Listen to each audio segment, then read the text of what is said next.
The year is 1774 and London is covered by a thick grey sky filled with the smell of coal smoke and damp wool. Deep inside St. James's Palace, the rooms are lit by the soft, flickering light of many candles, but even their warmth cannot keep out the cold.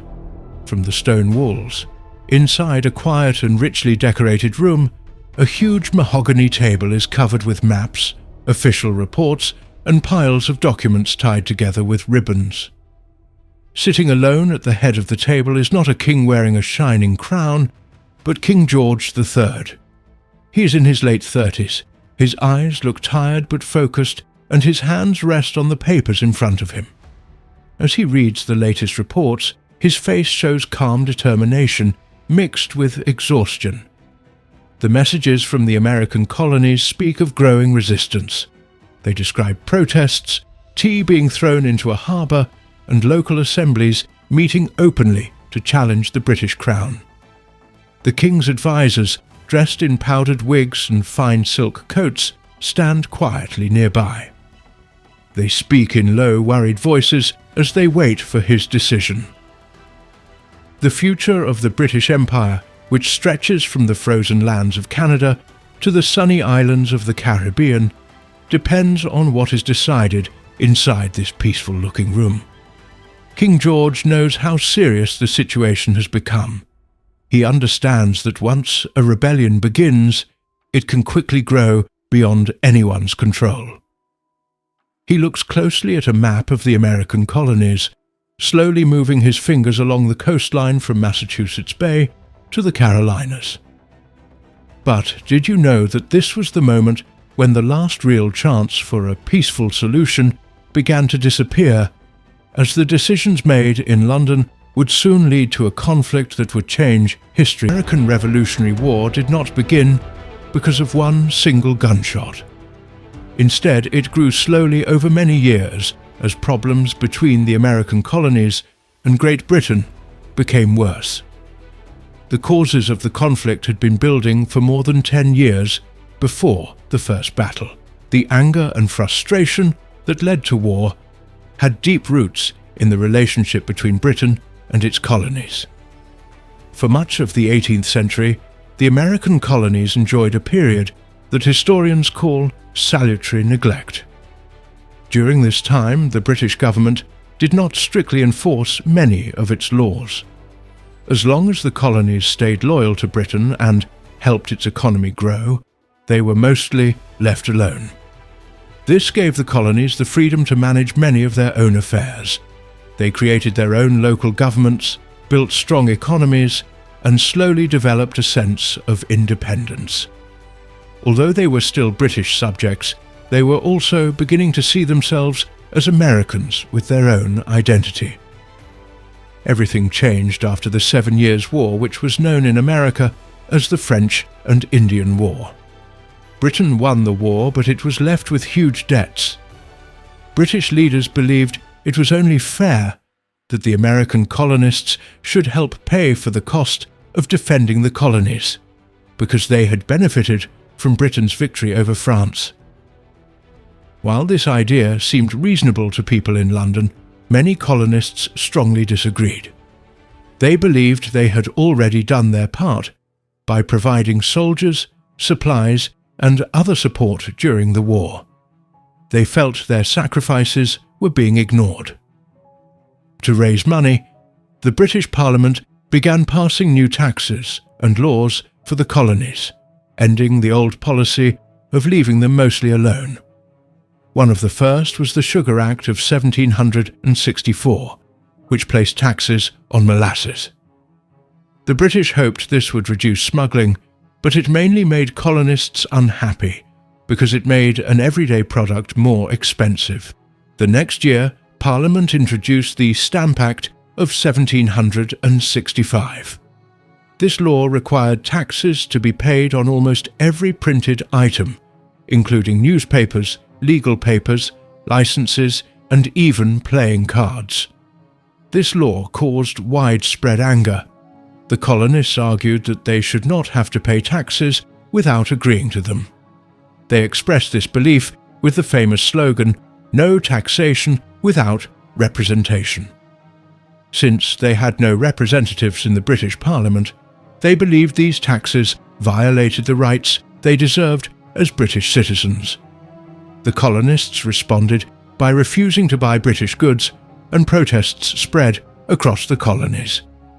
Because of this growing opposition, Britain eventually cancelled the Stamp Act. However, it immediately passed the Declaratory Act, which stated that Parliament still had the full authority to make laws and impose taxes on the colonies whenever it wanted. Although one unpopular tax had been removed, Britain made it clear that its power remained unchanged. Soon afterward, Parliament introduced more taxes through the Townshend Acts. These taxes affected products such as glass, lead, paper, and tea.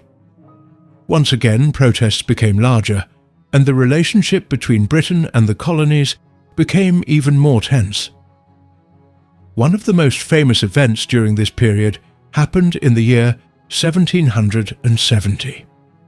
In what became known as the Boston Massacre, British soldiers fired into a crowd of colonists, killing 5 people. It was a tragic event that both sides used to influence public opinion and increase support for their cause. Britain tried to reduce the tension, but many of its actions only made the situation worse.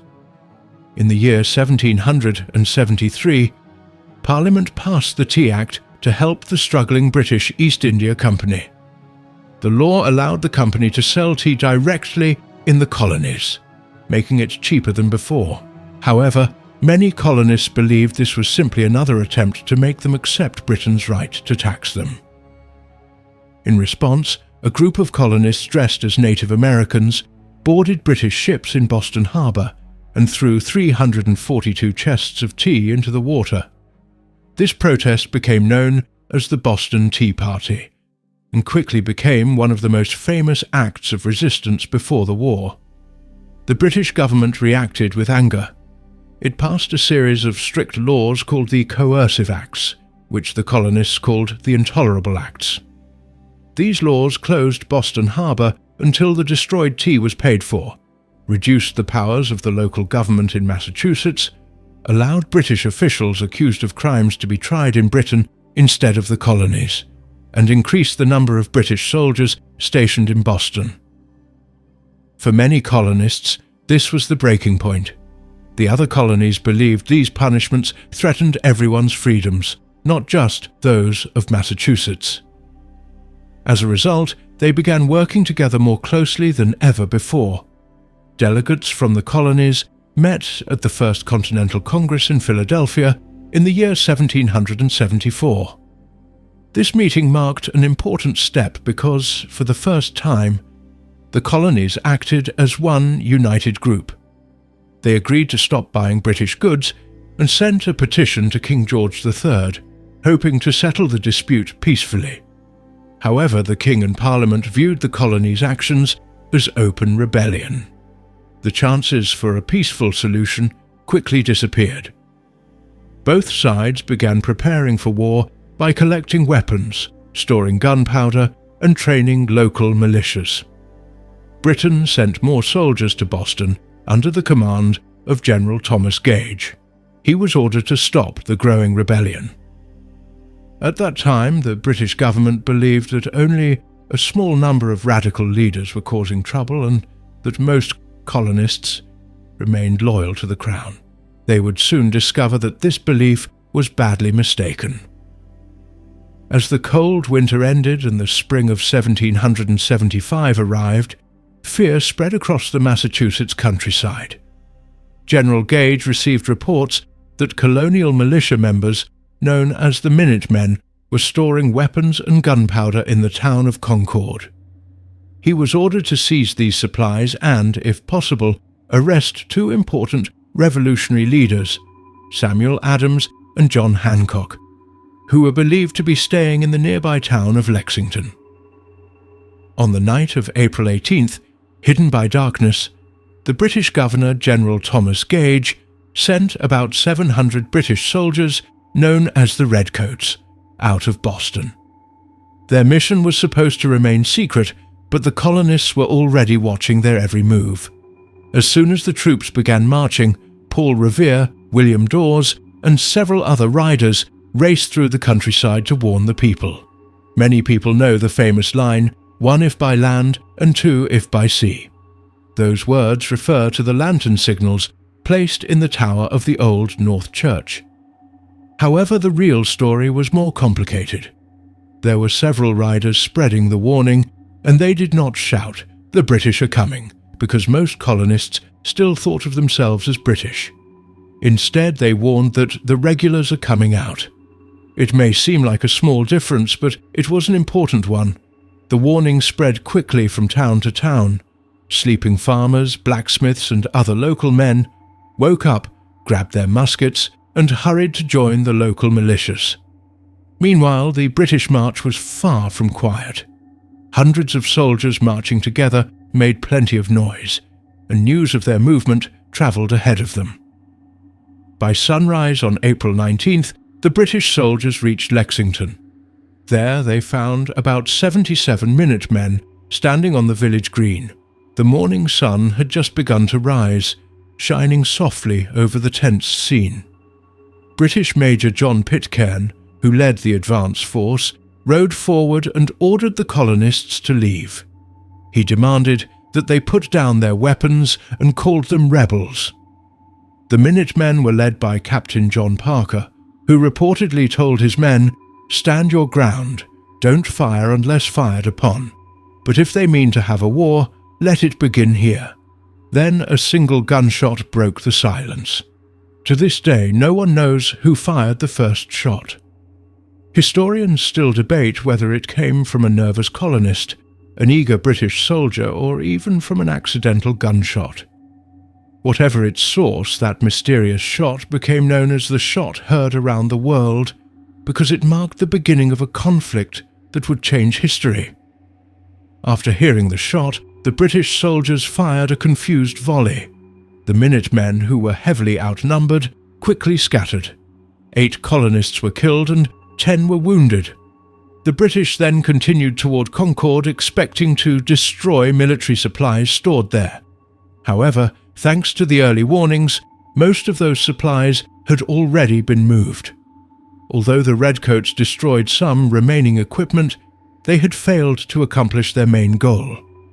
At the same time, militia groups from nearby towns were gathering in large numbers around Concord. Another battle soon took place at the North Bridge, where several hundred Minutemen and militia members faced the British soldiers. This time, the colonists fired first as part of a planned military move. The British, realizing they were badly outnumbered, began a long and difficult retreat back to Boston. The journey back became a nightmare for the Redcoats. The colonial militia was not a professional army, but a large group of ordinary farmers, craftsmen, and townspeople. Instead of standing in straight lines like European armies, they fought from behind stone walls, trees, fences, and buildings. They attacked the British from every direction, making the retreat exhausting and dangerous. The British soldiers suffered heavy losses and were only rescued when fresh troops arrived from Boston to support them. By the end of the day, about 273 British soldiers had been killed, wounded, or captured, while the Americans had suffered about 95 casualties. Although the fighting had been relatively small, it was an enormous victory for colonial morale. The powerful British Army, widely considered the strongest and best-trained army in the world, had been forced to retreat all the way back to Boston by ordinary farmers and local militia members. The events of April 19, 1775, changed everything. News of the battles spread rapidly throughout the colonies as riders carried the reports from town to town. For many colonists, these battles ended any hope of solving the conflict peacefully. The reality of war had finally arrived. Only a few weeks later, the Second Continental Congress met with a new sense of urgency. The delegates understood that they were no longer simply protesting British rule. They were now fighting a war for survival. They needed a united army, a single command system, and a leader everyone could trust. They chose George Washington to serve as the commander-in-chief of the newly created Continental Army. Washington was a wealthy landowner from Virginia and had gained valuable military experience during the French and Indian War. He was an excellent choice because he came from the southern colonies, helping unite the North and the South, and because he was respected as a man of great honesty, courage, and determination. The American Revolution had now truly begun, and the siege of Boston was about to start. The battles of Lexington and Concord show how a seemingly small event can completely change history. That single unknown gunshot, whether fired by a British soldier or an American colonist, was far more than just the sound of a musket. It marked the beginning of a challenge to the old system of royal rule and the birth of a new nation. It was the moment when the colonists stopped thinking of themselves as loyal subjects of a king and became people willing to fight for their own future. With the British Army trapped inside Boston, an unofficial siege soon began. The colonial militias that had driven the redcoats back to the city did not return home. Instead, more and more men from across New England arrived, bringing their muskets and their determination to defend their cause. This was still not a professional army. It was a large group of ordinary citizen soldiers who often chose their own officers and sometimes came and went as they pleased. Even so, their growing numbers were enough to surround the British forces. The colonists established camps in a wide arc around Boston, stretching from Roxbury to Cambridge and north to Charlestown. The British remained trapped on the Boston Peninsula, receiving supplies only by sea.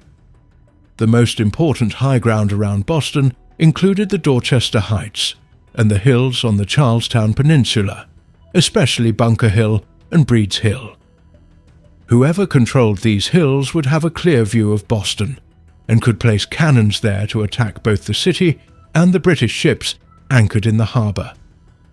Both sides understood how valuable these positions were, and each knew it was only a matter of time before a battle would be fought for control of them. Eventually, the Americans decided they had waited long enough. They prepared to make the first move. On the night of June 16, 1775, about 1,200 colonial soldiers, led by Colonel William Prescott, were ordered to build defences on Bunker Hill. However, because of confusion or a mistake in planning, they marched instead to the nearby and more open Breed's Hill.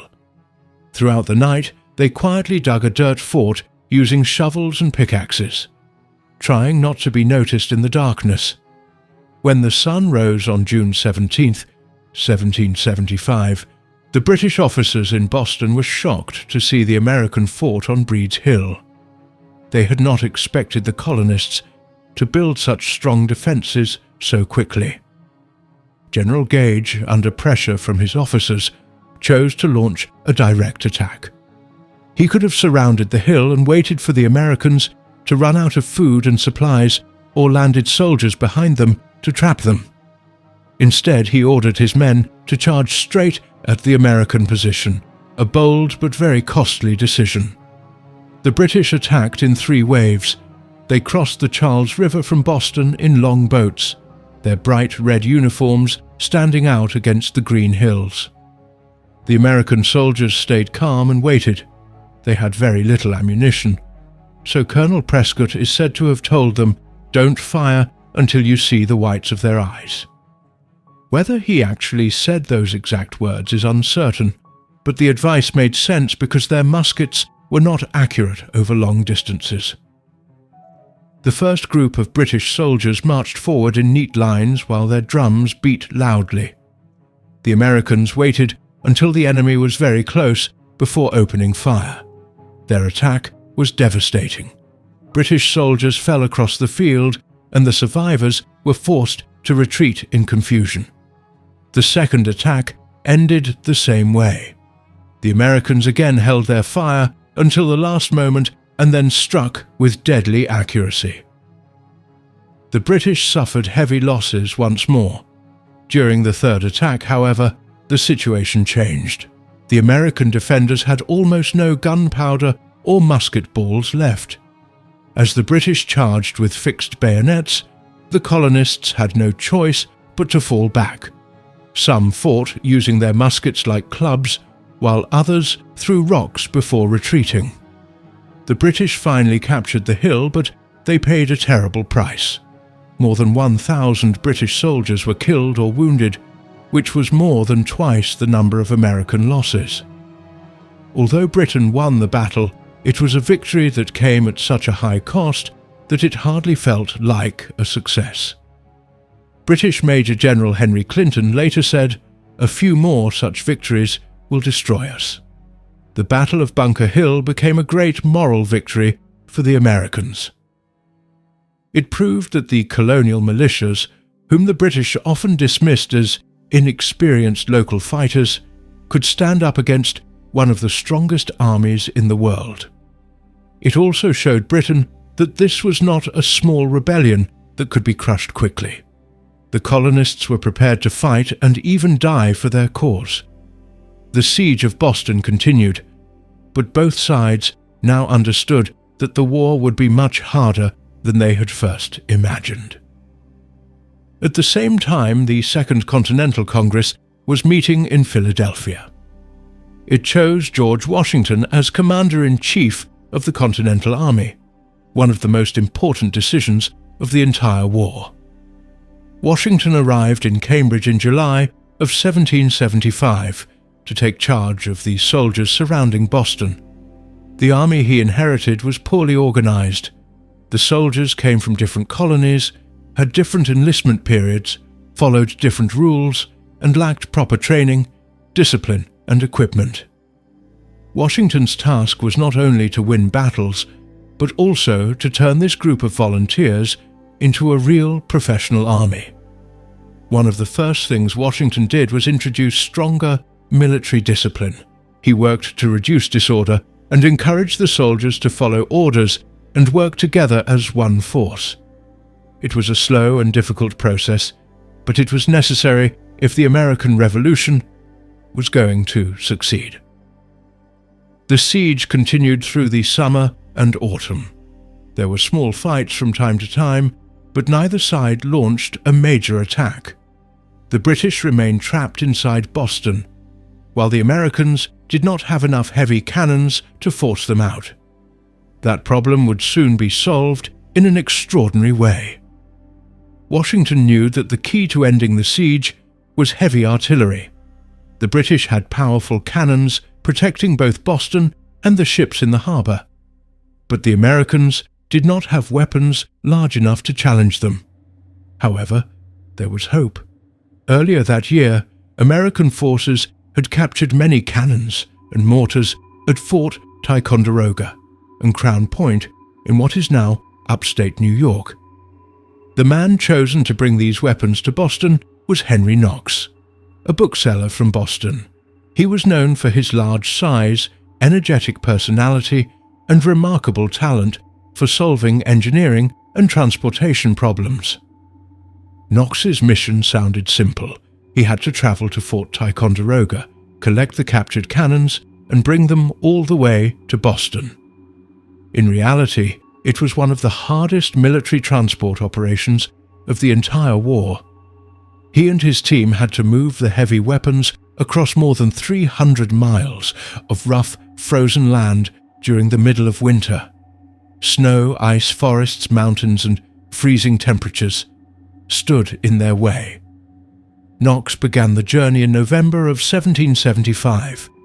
His team collected 59 cannons and mortars, some weighing several thousand pounds.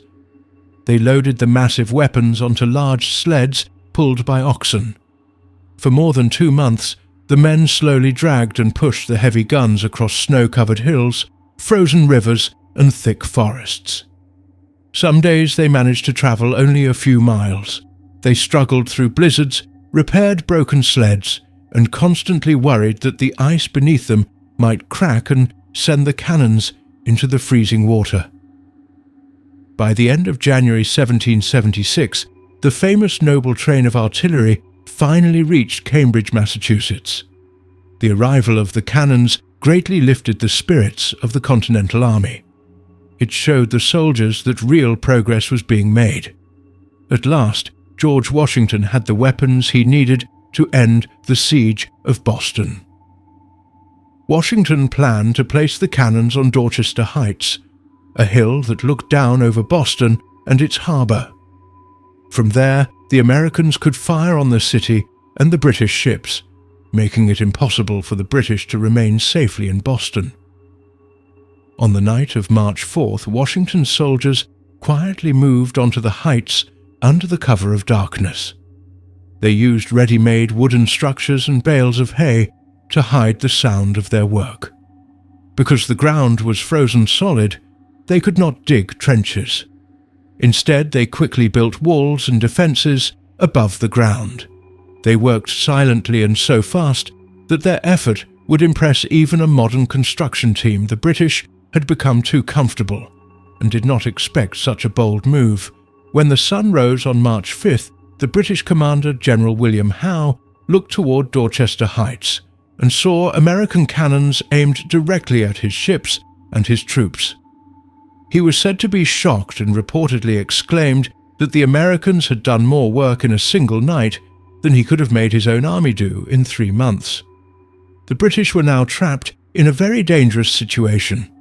Their fleet, which supplied and protected them, was now under direct threat, and their soldiers in Boston were easy targets. General Howe had a difficult decision to make. He could launch a dangerous attack against the American position, much like the failed attack at Bunker Hill, or he could leave the city. He chose the second option. The British Army, together with thousands of loyalists who feared revenge from the Patriots, packed their belongings and boarded their ships.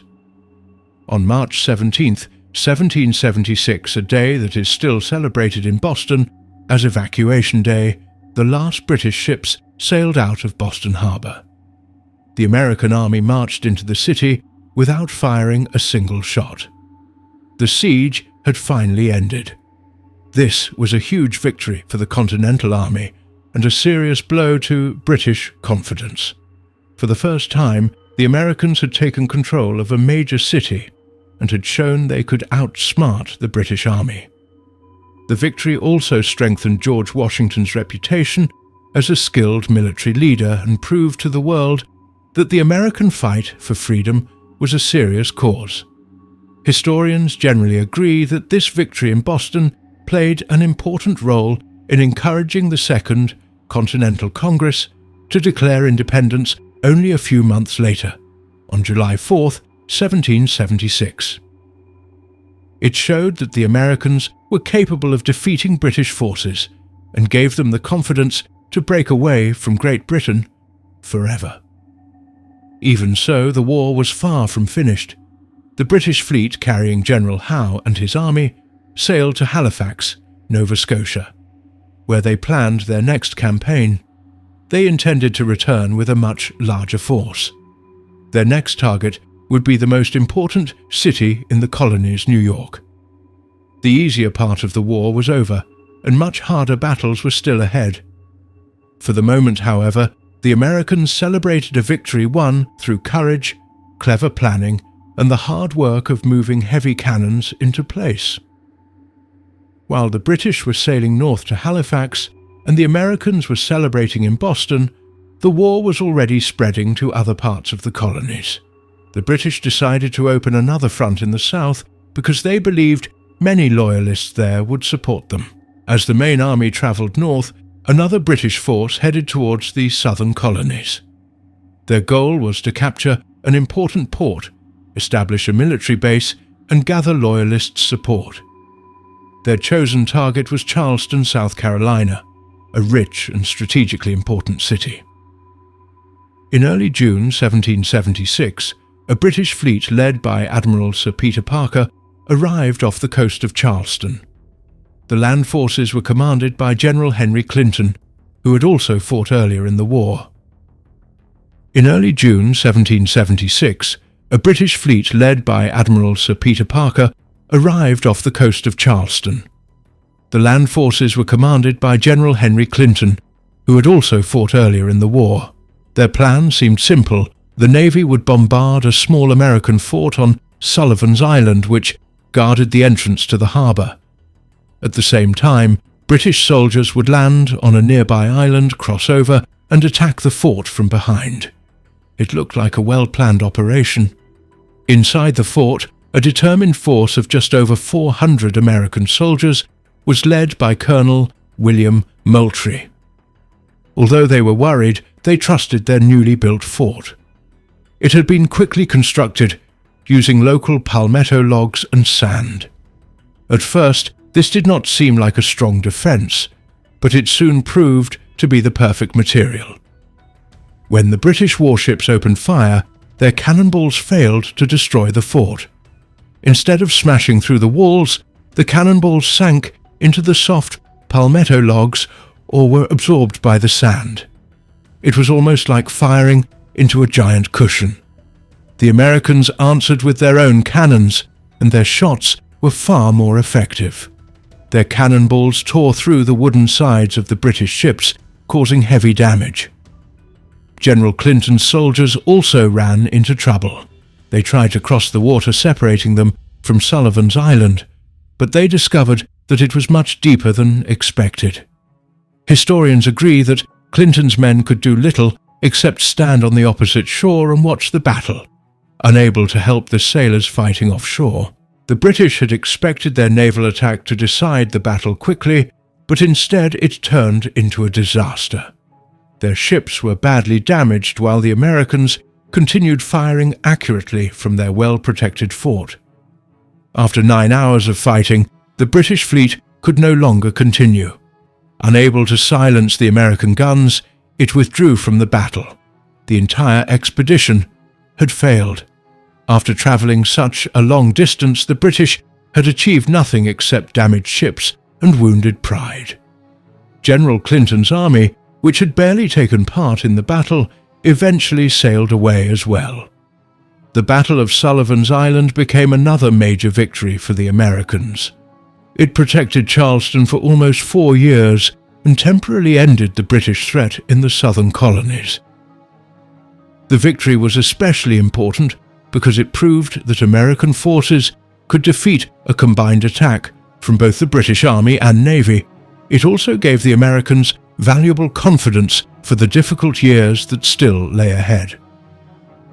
While these military victories were taking place, another historic event was unfolding in Philadelphia. The Second Continental Congress was debating whether the colonies should completely separate from Great Britain. After the victories at Boston and Sullivan's Island, the case for independence became much stronger.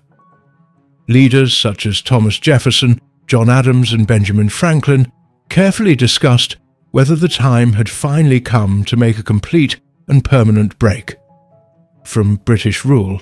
The Declaration of Independence, written mainly by Jefferson, was a powerful document that introduced a new way of thinking about government. It declared that all people are created equal and have natural rights, including the right to life, liberty, and the pursuit of happiness. On the 4th of July, 1776, the Declaration was officially approved. Not everyone signed it on that day, and it took time for the news to spread across the colonies. After all, this was long before text messages, television, or round-the-clock news. When people finally learned about it, many celebrated with great joy. At the same time, they understood the enormous danger they were facing. This was no longer just a disagreement over politics. It had become a full rebellion against the most powerful empire in the world. The Declaration announced the birth of a new nation while also making war with Britain unavoidable. Although the Americans had enjoyed some early success in the South, an even greater challenge was approaching. The British were preparing a huge invasion of New York, a campaign that would test the newly declared United States more than ever before. The struggle for independence had truly entered a new and more dangerous stage. While fighting continued in the south and a British fleet gathered again in Halifax, another battlefront was beginning to take shape much farther north. The Americans, full of hope and confidence, decided to invade Canada. Their goal was to capture Quebec, the capital of British-controlled Canada, and encourage the French-speaking people there to join the revolution. They believed that the Canadians, who had only recently come under British rule after the French and Indian War, would gladly rise against Britain and support the fight for freedom. It was an inspiring idea, but it depended on an assumption that would soon prove uncertain. The invasion plan had two separate attacks. One army, led by General Richard Montgomery, would move north along Lake Champlain and the Richelieu River, following a route that was already well known and frequently travelled. The Second Army faced a much harder task. It was commanded by a young colonel named Benedict Arnold. His mission was to lead a small force through the wild forests of Maine on a journey of more than 300 miles.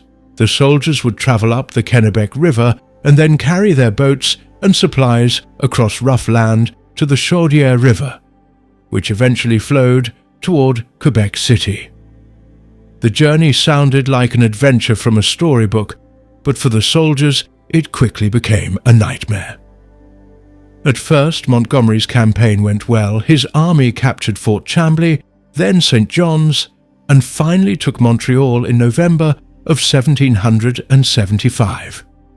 The British governor, Guy Carleton, escaped just before the city fell and fled to Quebec City. At that point, the American plan seemed to be working, and many believed victory was within reach.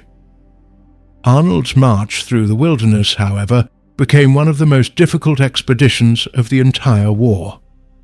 Winter was arriving quickly, and the soldiers were not prepared for such a harsh journey. They spent days soaked by rain and cold water, while their boats leaked badly. Their food supplies slowly disappeared until there was almost nothing left to eat. In desperation, they ate their dogs and even boiled pieces of leather from their shoes. Many soldiers became sick, weak, and starving, and many decided to turn back. Historians agree that nearly 1/3 of Arnold's soldiers deserted before they even reached Quebec. This shows just how terrible the conditions were. When the survivors finally came out of the wilderness in November, they were only a small part of the army that had started the journey. They were exhausted, sick, hungry, and so weak that many could barely stand, much less fight. Even in this terrible condition, Arnold's men surrounded Quebec City and began a siege. It was a desperate attempt because they did not have the heavy cannons needed to break through the city's strong walls. The soldiers were also far too weak to launch a major attack. They had no choice but to wait for Montgomery and his army to arrive from Montreal. When Montgomery finally joined Arnold, the combined American force was still too small and too weak to capture the heavily defended city through a normal attack. Many soldiers' enlistments were about to end, and the freezing Canadian winter was growing harsher every day. Running out of time and options, the American commanders decided to risk everything on one final, desperate assault. On the night of December 31st, 1775, during a powerful snowstorm, the American forces launched an attack on the city. Their plan was to attack from two directions while creating a distraction somewhere else. They hoped this would catch the British defenders by surprise. Instead, everything went wrong. The British were warned that an attack was coming, and the heavy snowstorm, which the Americans hoped would help hide their movements, made it much harder for them to fight. In the very first minutes of the battle, Richard Montgomery was killed by a deadly blast of grapeshot. His death was a terrible loss and greatly weakened the soldiers' confidence. Benedict Arnold was also badly wounded in the leg and had to be carried away from the battlefield. Without their leaders and under heavy British gunfire, the American soldiers could not continue the attack. Many were killed or captured, while the rest were forced to retreat. The remaining American troops stayed outside Quebec and continued a weak siege throughout the harsh winter, but there was little hope of success. When British reinforcements arrived in the spring, the Americans had no choice but to retreat all the way back to Fort Ticonderoga. The invasion of Canada ended in complete failure. It taught the Continental Army an important lesson. Courage and determination alone were not enough to win a war. The British saw that the Americans had great fighting spirit, but they also realized that the Continental Army could be defeated. This lesson would help the British in the battles that followed. The campaign in Canada was filled with remarkable bravery and great suffering, but in the end it became only a temporary chapter in the struggle for American independence. Once that campaign ended, everyone's attention turned to the next major battlefield, New York, where the British planned to launch their biggest military campaign of the war. After being forced to leave Boston and failing to capture Charleston, the British had no intention of giving up. Instead, they prepared for an even larger attack. General William Howe, together with his brother, Admiral Richard Howe, was placed in command of a huge British force gathering around New York City. New York was an important target for several reasons. It was one of the colony's most valuable ports. Many loyal supporters of Britain lived there, and capturing the city would deal both a military and psychological blow to the American cause. For the Americans, defending New York was extremely difficult. The city was surrounded by islands and waterways, making it vulnerable to the powerful British Navy. Understanding how important New York was, George Washington moved the Continental Army there from Boston. He had about 19,000 soldiers, made up of regular troops and militia, but most of them had very little military experience. The British, however, had gathered more than 32,000 experienced professional soldiers.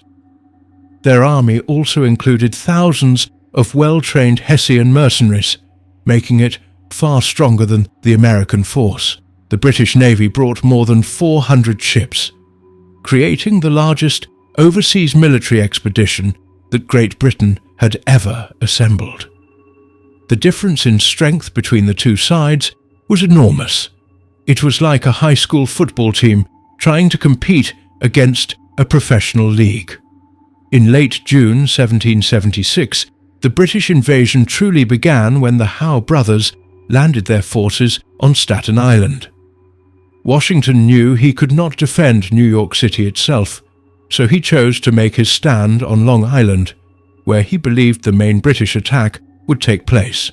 He sent a large part of his army there under the command of General Israel Putnam. Long Island had hills, swamps, and thick forests. Washington hoped this difficult landscape would help his less experienced soldiers fight against the British, who usually fought in organized lines. On August 27, 1776, the Battle of Long Island began. The British carried out a brilliant military plan. A smaller force attacked the Americans from the front to keep them occupied, while General Howe secretly led the main British army on a wide march around the Americans' left side, which had been left completely unprotected. The Americans were caught totally by surprise. Their defenses collapsed, and the battle quickly turned into a disaster. More than 1,000 American soldiers were killed, wounded, or captured. The British won a fast and decisive victory, placing the entire Continental Army in serious danger of being destroyed. Watching from a nearby hill, Washington realized just how serious the situation had become. His army was trapped on Long Island with the East River behind them. The British had more soldiers, controlled the surrounding waters with their navy, and appeared to have surrounded the Americans completely. Many historians agree that several of Washington's own generals believed the army was about to be destroyed. Some even suggested that surrender was the only option. But Washington refused to give up. His determination, which would become one of the greatest qualities of his leadership, never wavered. He understood that the future of the American Revolution depended not on winning every battle, but on keeping the Continental Army alive to fight another day. Hidden by a thick fog on the night of August 29, 1776, George Washington carried out one of the most remarkable retreats in military history. He successfully moved his entire army from Long Island across the East River to Manhattan without the British noticing. Every boat that could be found was used. Throughout the night, soldiers quietly rowed thousands of men, along with their horses, cannons and supplies, across the river. When morning came and the fog finally cleared, the British were shocked to discover that the American camps were completely empty. The redcoats, who had been certain they had trapped Washington's army, could only stare at the deserted shoreline. Although the escape from Long Island showed Washington's skill, courage and quick thinking, the fight for New York was far from over. The Americans were forced to leave New York City and continue retreating north. Along the way, they fought several smaller battles, including the Battle of Harlem Heights and the Battle of White Plains. The British Army, with far more soldiers and constant pressure, kept pushing the Americans farther back. The Continental Army's spirit dropped sharply. Many soldiers deserted, while others left because their time of service had ended. It was one of the darkest periods of the war. The summer of 1776, which had begun with hope and the signing of the Declaration of Independence, ended with one defeat after another. Washington's army was constantly retreating, and the future of the American Revolution seemed to depend on a very thin thread. Many people believed it was only a matter of time before the army collapsed completely. By the autumn of 1776, the Continental Army was filled with fear and disappointment. They had been driven out of New York, making many people believe the British were right, when they claimed the rebellion was close to ending. George Washington and his tired soldiers continued their retreat across New Jersey, while the large British army, led by General Howe, chased them closely. Every day the American army became smaller as soldiers finished their service and returned home. The hope that had filled the colonies during the spring and summer slowly faded in the cold days of December. Washington knew he had to do something bold and unexpected. If he failed to act, he believed his army might disappear before the year ended. He decided to cross the Delaware River and launch a surprise attack on the Hessian house soldiers stationed at Trenton, New Jersey. The Hessians were professional German soldiers hired by the British. They were experienced fighters, but they were also known for celebrating the Christmas holidays. Washington hoped they would not be ready for an attack. His plan called for 3 separate attacks. Washington would lead the main force across the Delaware River north of Trenton. 2 other groups, led by Generals Cadwalader and Ewing, would cross at different places to block enemy escape routes and support the attack. The crossing took place on Christmas night in the middle of winter. The weather was terrible. Sleet and snow fell as freezing winds swept across the river. Large pieces of ice floated through the water, making the crossing extremely dangerous. The 2 supporting American forces could not cross the river because of the harsh conditions, leaving Washington's men to continue alone. Moving the soldiers, horses, cannons and supplies across the icy river took many hours. By the time they reached the New Jersey side, they were far behind schedule.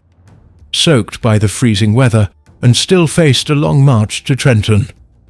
Even with these difficulties, Washington refused to give up. His soldiers, wearing torn uniforms and worn-out shoes, marched about 9 miles through snow and freezing rain.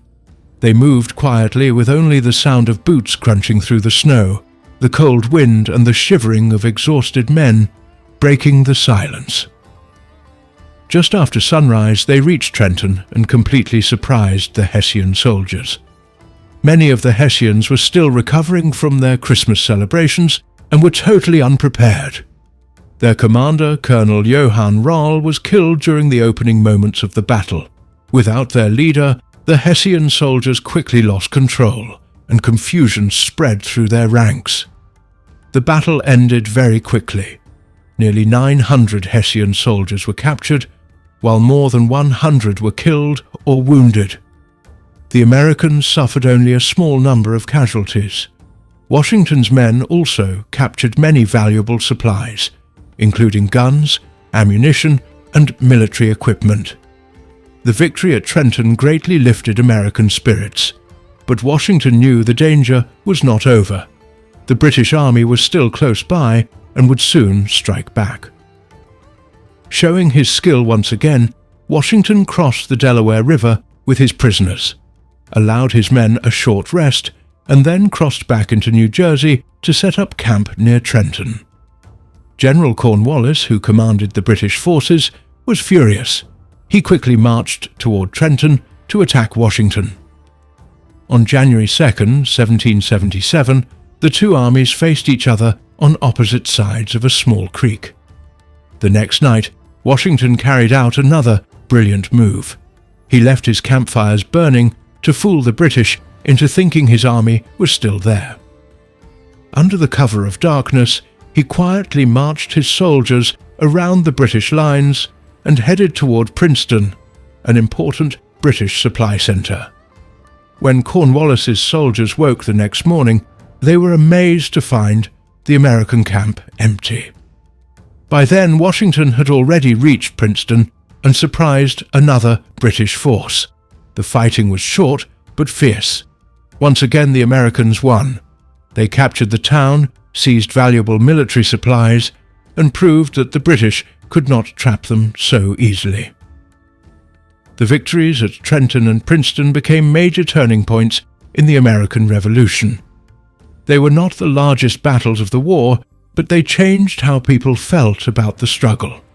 They showed that Washington was a talented commander and that the Continental Army could still defeat the British, despite earlier defeats. These victories encouraged many new volunteers to join the army and gave fresh hope to people who had almost given up on the American cause. Washington's bold gamble had succeeded, changing the direction of the war and keeping alive the dream of American independence. After winning at Trenton and Princeton, Washington's army settled into winter camps at Morristown, New Jersey. Although these victories had greatly improved American confidence, the British still controlled New York City and the surrounding region, and the war was far from over. The year 1777 became one of the most important years of the American Revolutionary War. The British introduced a new plan that they believed would finally end the fighting. Their strategy was to divide New England, which was the center of the rebellion, from the other colonies. They planned to attack from 3 different directions. General would lead one army south from Canada. Lieutenant Colonel would lead a smaller force east from the largest army, commanded by General Strauss, was supposed to march north from along the and meet Burgoyne. Together, these armies hoped to trap the rebels and force them to surrender. It looked like a strong plan, but real wars rarely go exactly as planned. General Howe had different ideas. Instead of marching north to join Burgoyne, he decided to attack, where they met and which served as the American capital. Historians still debate whether this was a serious mistake or a reasonable risk. Howe believed that if he captured the capital, the Americans would lose hope and the war would quickly end. Instead, his decision left Burgoyne without support and in great danger. Howe's campaign against Philadelphia began during the summer of 1777. Rather than marching across land, he chose to transport his army by sea. The journey was long and difficult, lasting several weeks. His fleet sailed from New York, travelled down the coast, and then entered the... In late August, the British landed near. General quickly moved the Continental Army to stop them. The two armies met on September 11th, 1777, at the Inn, Pennsylvania. Howe showed great skill on the battlefield by using the same flanking attack that had worked so well at Long Island. He secretly sent a large part of his army on a wide march to cross and attack Washington from the side. Washington believed his army was in a strong defensive position, but he was caught by surprise. The American soldiers fought with courage, but they could not defeat the well-trained British army. They were forced to retreat, leaving the road to Philadelphia open. Even so, Washington once again succeeded in saving his army from being completely destroyed, a skill that was becoming one of his greatest strengths. After the defeat at Brandywine, the Continental Congress quickly left Philadelphia because they feared the city would soon fall. On September 26, 1777, the British entered and occupied the city. Capturing the American capital was an important victory for Britain, but it did not end the war. The Continental Army was still together and continued to threaten the British. Washington soon tried to strike back. On October 4th, 1777, he launched a bold attack at the just outside Philadelphia. The battle was complicated, poorly organized, and filled with confusion. Thick fog covered the battlefield, making it hard for soldiers to see. At first, the Americans made good progress, but the heavy fog caused many of them to mistake their own troops for the enemy. Some American soldiers accidentally fired on each other, creating even more confusion. In the end, the attack failed and the Americans suffered another defeat. It was a painful and disappointing loss after all the planning and effort that had gone into the attack. Even though the Americans had lost these battles, their struggle for independence was far from over. The British now controlled two of the most important cities, but they did not control the countryside, where many Americans still supported the revolution. They were also discovering that holding captured land was much harder than taking it in the first place. While Howe was focused on Philadelphia, the northern part of the British plan was still moving forward. There, events were about to take a dramatic turn. What happened next would be a disaster for the British and a great success for the Americans. The war was about to reach its true turning point, a moment that would change history and convince a powerful new ally to join the American cause.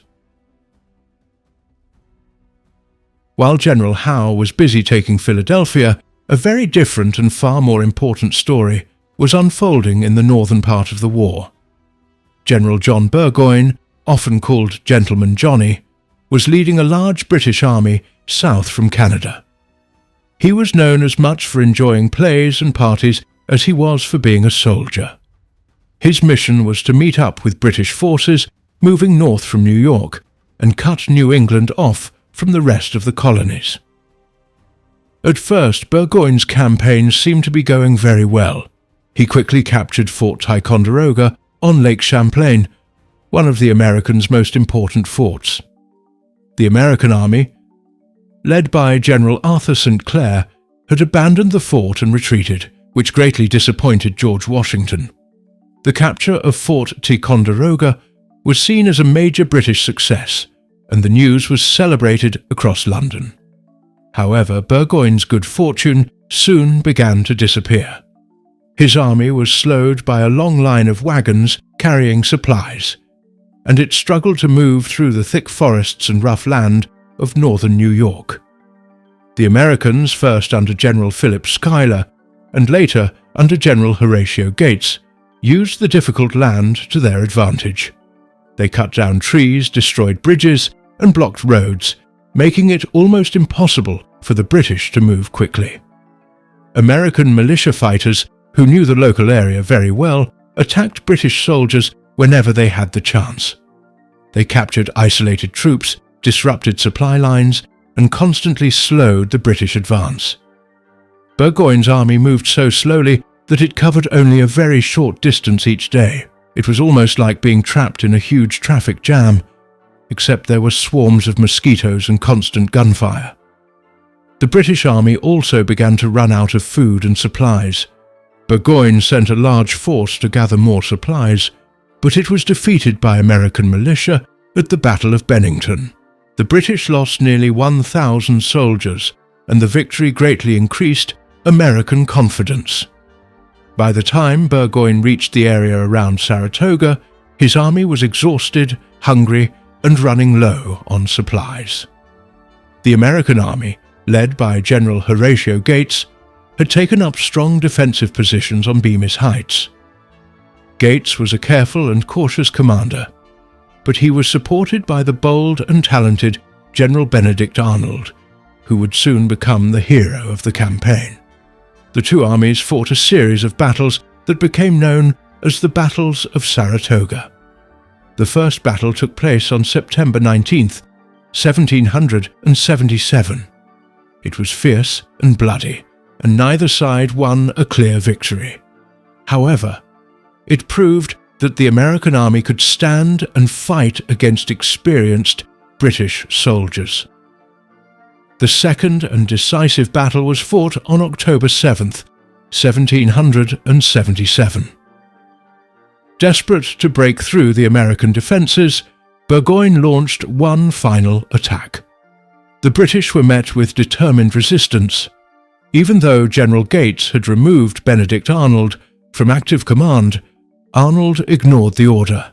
He rode onto the battlefield, encouraged the American soldiers, and personally led an attack that broke through the British lines and changed the course of the battle. Arnold, who would later become one of America's most famous traitors, was the hero of Saratoga that day. During the fighting, he was shot in the leg, the same leg that had been wounded during the Canadian campaign. Even so, his courage on the battlefield could not be questioned. The American victory was complete. Burgoyne's army was surrounded with no chance of escape. On October 17, 1777, General Burgoyne officially surrendered his entire army of more than 6,000 soldiers. It was an astonishing victory that very few people had expected. Only a few months earlier, the American Revolution had seemed close to failure. Now it had achieved one of its greatest successes. The victory at Saratoga became the turning point of the war because it convinced France to openly support the American cause. For some time, the French had secretly been sending money, weapons, and supplies to the Americans. However, they had been unwilling to openly go to war against Great Britain. Saratoga proved that the Americans had a real chance of winning. France, which still remembered its defeat by Britain during the French and Indian War, saw a perfect chance to weaken its old enemy. In February 1778, France and the United States signed the Treaty of Alliance. France officially recognized the United States as an independent nation and promised military and financial support. The alliance with France completely changed the course of the war. It provided the Continental Army with much-needed money, weapons, supplies, and, most importantly, the support of the powerful French Navy, which could challenge Britain's control of the seas. For Britain, the conflict was no longer just a rebellion in its American colonies. It had become a worldwide war. Britain was now fighting not only the Americans and the French, but later also Spain and the Dutch Republic. The victory at Saratoga gave new hope to the American Revolution and set the stage for a much longer and more difficult war. After this historic victory, and with the promise of French support, George Washington and the Continental Army prepared for another harsh winter. About 12,000 soldiers marched into their winter camp at Valley Forge, located about 20 miles northwest of British-occupied Philadelphia. Washington chose the location carefully. It was close enough to watch the British Army, but far enough away to reduce the risk of a surprise attack. What followed was one of the hardest periods of the entire war. The soldiers at Valley Forge faced terrible suffering from bitter cold, hunger, disease, and a lack of clothing and supplies. Their endurance during that difficult winter would become one of the most famous stories of the American Revolution. The winter between the years 1777 and 1778 was one of the coldest ever recorded. Many of the American soldiers were still wearing the same torn and worn-out clothes they had marched in during the autumn. They were not prepared for such harsh weather. They did not have enough food, warm clothing, or proper shelters. The Army's supply system had almost completely failed because of poor organization and because the Continental Congress did not have enough money to support the troops. Many soldiers were freezing, hungry, and seriously ill. Diseases such as typhus and smallpox spread quickly through the crowded and dirty wooden huts where the soldiers lived. Historians estimate that nearly 2,000 American soldiers, or about 1/6 of the entire army, died at Valley Forge. Most of them did not die in battle, but from disease, hunger, and the freezing cold. The suffering was so severe that it is remarkable the army did not completely fall apart. Yet something extraordinary happened at Valley Forge. A Prussian military officer named Baron Friedrich von Steuben arrived at the camp. He was a colourful and energetic man who spoke very little English, but he was an expert at training soldiers. He had served in the famous Prussian army, which was widely considered the best army in Europe. When he saw the American troops, he was shocked. They were poorly organized, lacked discipline, and did not know how to fight as a professional army. Von Steuben immediately began changing the army. Instead of only teaching officers, he worked directly with ordinary soldiers. He trained them in the mud and snow, showing them how to fight with bayonets, load and fire their muskets together, and move as organized units on the battlefield. He also wrote a simple military training manual that adapted European methods for the American army. He was famous for his strong temper and colorful language. Since he often shouted orders and curses in German and French, one of his assistants had to translate them into English. In many ways, he was like a strict but determined instructor who pushed his students to become stronger. The training was difficult, but it worked. Even while facing terrible hardships, the soldiers slowly became a disciplined, fighting force. They learned to work together, obey orders, and take pride in their abilities. The change did not happen overnight, but by the time spring arrived, the Continental Army that marched out of Valley Forge was very different from the one that had entered the camp. Although it was smaller because of the many deaths and illnesses, it was much stronger, better trained, and more confident. While the Americans suffered and trained at Valley Forge, the British Army spent the winter comfortably in Philadelphia. They had plenty of food, attended plays, and held parties. However, despite capturing the city, they had not crushed the American rebellion. The situation became even more difficult for Britain after France officially joined the war as an American ally. Britain was now fighting a much larger conflict and needed a new plan. The British government called General William Howe back to Britain and replaced him with General Henry Clinton. Clinton was ordered to gather his forces and leave Philadelphia. Instead of trying to destroy the rebellion with one decisive victory, the British now hoped to weaken the Americans over time in a long war. The difficult months at Valley Forge were finally over. The American army had survived terrible suffering and had become a disciplined military force. It was now ready to face the British once again. The next stage of the war was about to begin as the British prepared to leave Philadelphia. In June of the year 1778, General Henry Clinton began evacuating Philadelphia. He was ordered to move his army to New York City, where the Royal Navy could more easily provide supplies and protection. The British march across New Jersey was a huge operation. More than 10,000 soldiers travelled in a long line that stretched for miles. They were followed by large numbers of wagons, horses, supplies, and civilians connected to the army. The weather was extremely hot and humid, and the heavy wool uniforms made the march miserable for the British soldiers. George Washington saw a chance to attack the retreating enemy. His newly trained army, strengthened by its experience at Valley Forge, was now much more capable. Washington wanted to fight a major battle, but not all of his generals agreed. Some believed it was too risky because the Americans had suffered many defeats in the past. One of the strongest opponents was General Charles Lee, who had recently been released after being held prisoner by the British. Lee believed the American army was still not ready for a major battle. Washington disagreed.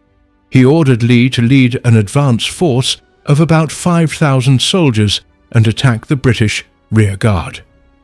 Although Lee accepted the command, he remained uncertain, and his actions during the coming battle would become highly controversial. The two armies met on the 28th day of June in the year 1778 at Monmouth Courthouse. The weather was unbearably hot, with temperatures rising well above 90 degrees Fahrenheit. It became known as one of the hottest days of the entire war. The battle began when Lee's advance force attacked the British rear guard. However, the attack was poorly organized and confusing. When the British launched a counterattack, Lee ordered his men to retreat in disorder. The withdrawal quickly became chaotic and threatened to turn into a complete disaster. Washington soon arrived with the main army. Furious at what he saw, he rode to the front and demanded that Lee explain the retreat. Witnesses later said this was one of the few times Washington openly showed such intense anger.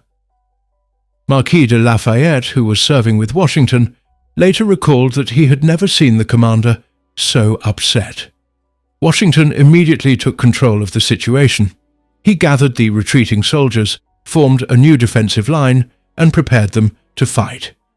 The battle continued for many hours under the blazing summer sun. The American soldiers proved how much they had improved. They stood firmly against the experienced British regulars instead of breaking and running. The training they had received from Baron von Steuben was clearly making a difference. They loaded and fired their muskets with discipline, fought together as organized units, and held their positions against repeated British attacks. Both armies suffered many casualties from the fighting, while many more soldiers collapsed because of the extreme heat. In many ways, the greatest enemy that day was the weather itself. As evening came, both armies were exhausted. During the night, the British quietly continued their march toward New York City. From a military point of view, the battle ended without a clear winner. The British successfully continued their retreat, while the Americans failed to destroy the British army. However, the battle was an important victory for American morale. Only a few months earlier, the Continental Army had been close to falling apart at Valley Forge. Now it had proven that it could stand and fight the professional British Army on equal terms. The battle showed that the Americans had become a disciplined and capable military force. General Charles Lee later faced a court-martial because of his actions at Monmouth. He was found guilty of disobeying orders and was removed from command for 1 year, a punishment that effectively ended his military career. The Battle of Monmouth also gave rise to the famous story of Molly Pitcher. According to legend, she carried water to thirsty soldiers during the battle. When her husband fell while operating a cannon, she stepped forward and took his place. Whether every part of the story is true or not, it has become a lasting symbol of the bravery and determination shown by many women during the American Revolution. The British eventually reached the safety of New York City. The war had reached a stalemate. Britain still controlled New York, but it had failed to destroy Washington's army. With France now fighting alongside the Americans, the conflict was becoming much larger, more difficult, and far more dangerous for Britain. As the fighting in the northern colonies settled into a long and frustrating deadlock, the American Revolution did not come to a halt. Instead, the war spread into new places and took on a very different and much harsher form. Far beyond the Appalachian Mountains, the huge wilderness of the western frontier became another major battlefield. This region was filled with thick forests, wide rivers, swamps, and scattered settlements, making it completely different from the organized battlefields of the East. The fighting on the frontier was not carried out by large armies standing in straight lines and following traditional European military tactics. Instead, it was a violent struggle made up of surprise attacks, small battles, raids, and ambushes. Frontiersmen, local militia, Native American warriors, and small groups of soldiers fought for control of the land. Communities often lived in constant fear because attacks could happen at any time. The conflict stretched across a vast area, from the Ohio Valley all the way to the Great Lakes, turning the frontier into one of the most dangerous places in North America. The British, operating from their strong forts in Canada and around the Great Lakes, worked closely with many Native American nations. They supplied these allies with weapons, ammunition, clothing, and other goods, while encouraging them to resist the growing number of American settlers moving westward. Many Native American tribes already had deep and long-standing complaints against the colonists. For many years, American settlers had continued to move onto lands that native peoples considered their own, creating tension, broken promises, and violent clashes. Because of this, many Native American groups believed that supporting Britain offered the best chance of protecting their homes and preserving their way of life. The American forces defending the frontier were very different from the soldiers serving in the main Continental Army. Most were local militia members, hunters, farmers, and experienced frontiersmen who understood the forests, rivers, and mountains better than anyone else. They knew how to survive in the wilderness, move quietly through difficult terrain, and fight using surprise rather than formal battle formations. Among these frontier leaders, one man stood out above the rest. His name was George Rogers Clark. He was a tall, determined Virginian with great courage and an even greater vision. Clark believed that simply defending American settlements would never be enough. Instead of waiting for British attacks, he argued that the Americans should strike first by capturing the British forts that controlled the western frontier. According to well-established historical records, Virginia governor approved Clark's bold plan and gave him permission to organize a secret military expedition into the Illinois country. Clark accepted the mission with confidence, even though it was extremely risky and his force would be small. During the year 1778, Clark gathered about 175 volunteers and began one of the most remarkable campaigns of the Revolutionary War. His men traveled down the Ohio River in small boats before leaving the water and marching across miles of thick forests, muddy ground, and swampy wilderness. Their journey was exhausting, but they moved quietly and quickly, almost like an invisible army. Their speed and secrecy prevented the British from learning about their movements. Clark's surprise strategy worked almost perfectly. His men captured the British settlements of Kaskaskia, Cahokia, and Vincennes without firing a single shot. The people living in these towns were mostly French settlers, whose families had lived there since the region had belonged to France. Many of them had little affection for British rule and welcomed the arrival of the Americans. Instead of resisting Clark's force, many accepted the change peacefully, making his victories even more impressive.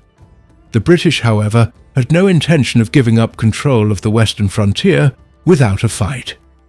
The British commander at Detroit, Bessin, quickly organized a campaign to recover the lost forts. Many Americans called Hamilton the hair buyer, because they believed he paid Native American warriors for the scalps of American settlers.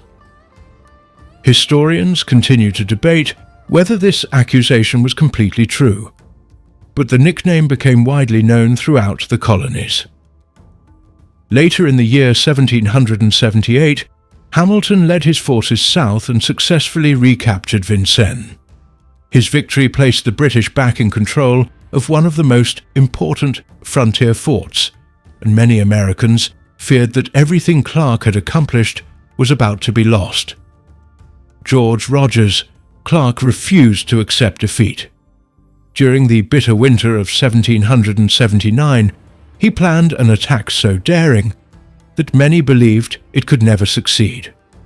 Like George Washington's famous crossing of the Delaware River, Clark's plan depended on surprise, determination, and the willingness of his men to endure incredible hardship. Clark and his soldiers marched for more than 180 miles through freezing weather, flooded plains, icy swamps, and rivers overflowing with winter water. At times, the men struggled through water that reached all the way to their chests. Their clothes remained wet for days.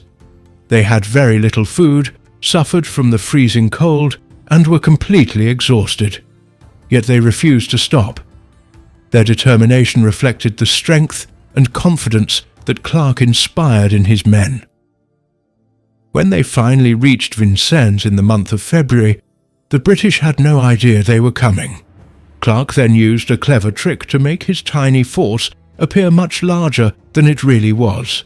He ordered his soldiers to march in ways that created the impression of a massive army. Some men carried several flags, while others repeatedly changed positions to make it seem as though thousands of soldiers surrounded the town. The deception worked perfectly.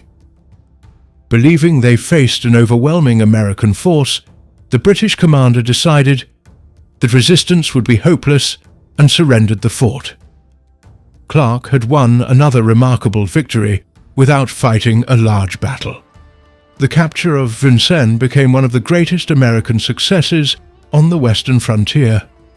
It secured an enormous region for the future United States and greatly weakened British influence in the West. It also reduced the threat that British forces posed to American frontier settlements, giving the new nation a much stronger claim to the lands north of the Ohio River. While Clark achieved success in the western frontier, fighting elsewhere became even more violent. The Yarmji, whose member nations were mostly allied with Britain, launched a series of destructive raids against American settlements in New York and Pennsylvania. Homes were burned, farms were destroyed, and many settlers were killed or forced to flee. Fear spread throughout the frontier as communities struggled simply to survive. In response, General ordered General to lead a major military campaign against the Iroquois. During the summer of 1779, Sullivan's army marched through Iroquois territory, burning villages, destroying crops, and eliminating food supplies. The campaign followed a scorched earth strategy that aimed to make it impossible for the Iroquois to continue supporting the British. The campaign achieved its military goal by greatly weakening the power of the Iroquois Confederacy. However, it also caused enormous suffering among native communities and created deep anger and bitterness that lasted for many generations. The violence on the frontier left painful memories on both sides and shaped relations between native peoples and American settlers for many years afterward. The war in the West is often overlooked when people remember the American Revolution, yet it was one of the conflict's harshest and most tragic chapters. Life on the frontier became a daily struggle for survival, where families feared raids, villages disappeared, and entire communities were forced to abandon their homes. Unlike the famous battles fought by large armies, the Western War was deeply personal, leaving behind a legacy of distrust, destruction, and lasting conflict. While soldiers continued fighting on land, another important struggle was taking place far from the forests and battlefields. Across the vast and stormy Atlantic Ocean, a different kind of war was unfolding. The survival of the American Revolution depended heavily on supplies, weapons, gunpowder, clothing, and money arriving from Europe. If these supplies could be stopped, the American cause might collapse. Standing in America's way was the powerful Anjou, the strongest naval force in the world. Britain possessed thousands of experienced sailors, powerful warships, and centuries of naval experience. Its fleets controlled much of the world's oceans and could blockade ports, escort merchant ships, and attack enemy vessels almost anywhere. The Americans, by comparison, had almost no navy at all. They owned only a small number of ships, far too few to challenge Britain's overwhelming naval strength in open battle. Trying to defeat the Royal Navy directly would have been almost impossible. Instead of fighting Britain ship for ship, the Continental Congress adopted a much smarter strategy. It authorized the use of privateers. A privateer was a privately owned armed ship that received official permission from the government through a document known as a letter of marque. This document allowed its captain to attack and capture enemy merchant ships legally. In many ways, privateering was legalized piracy, but it served an important military purpose by damaging British trade and weakening Britain's economy. Privateers became one of America's most valuable weapons during the war. Most were owned by merchants or private citizens rather than the government. Many captains hoped to earn money by selling captured ships and their cargo, but they also contributed greatly to the American war effort. Their attacks forced Britain to spend valuable ships and sailors protecting merchant vessels instead of using them elsewhere. According to accepted historical records, American privateers captured or destroyed more than 600 British ships during the Revolutionary War. This was an extraordinary achievement that caused major financial losses for Britain, disrupted trade across the Atlantic, and weakened British confidence. Although privateers played a major role, the Americans also had several outstanding naval officers.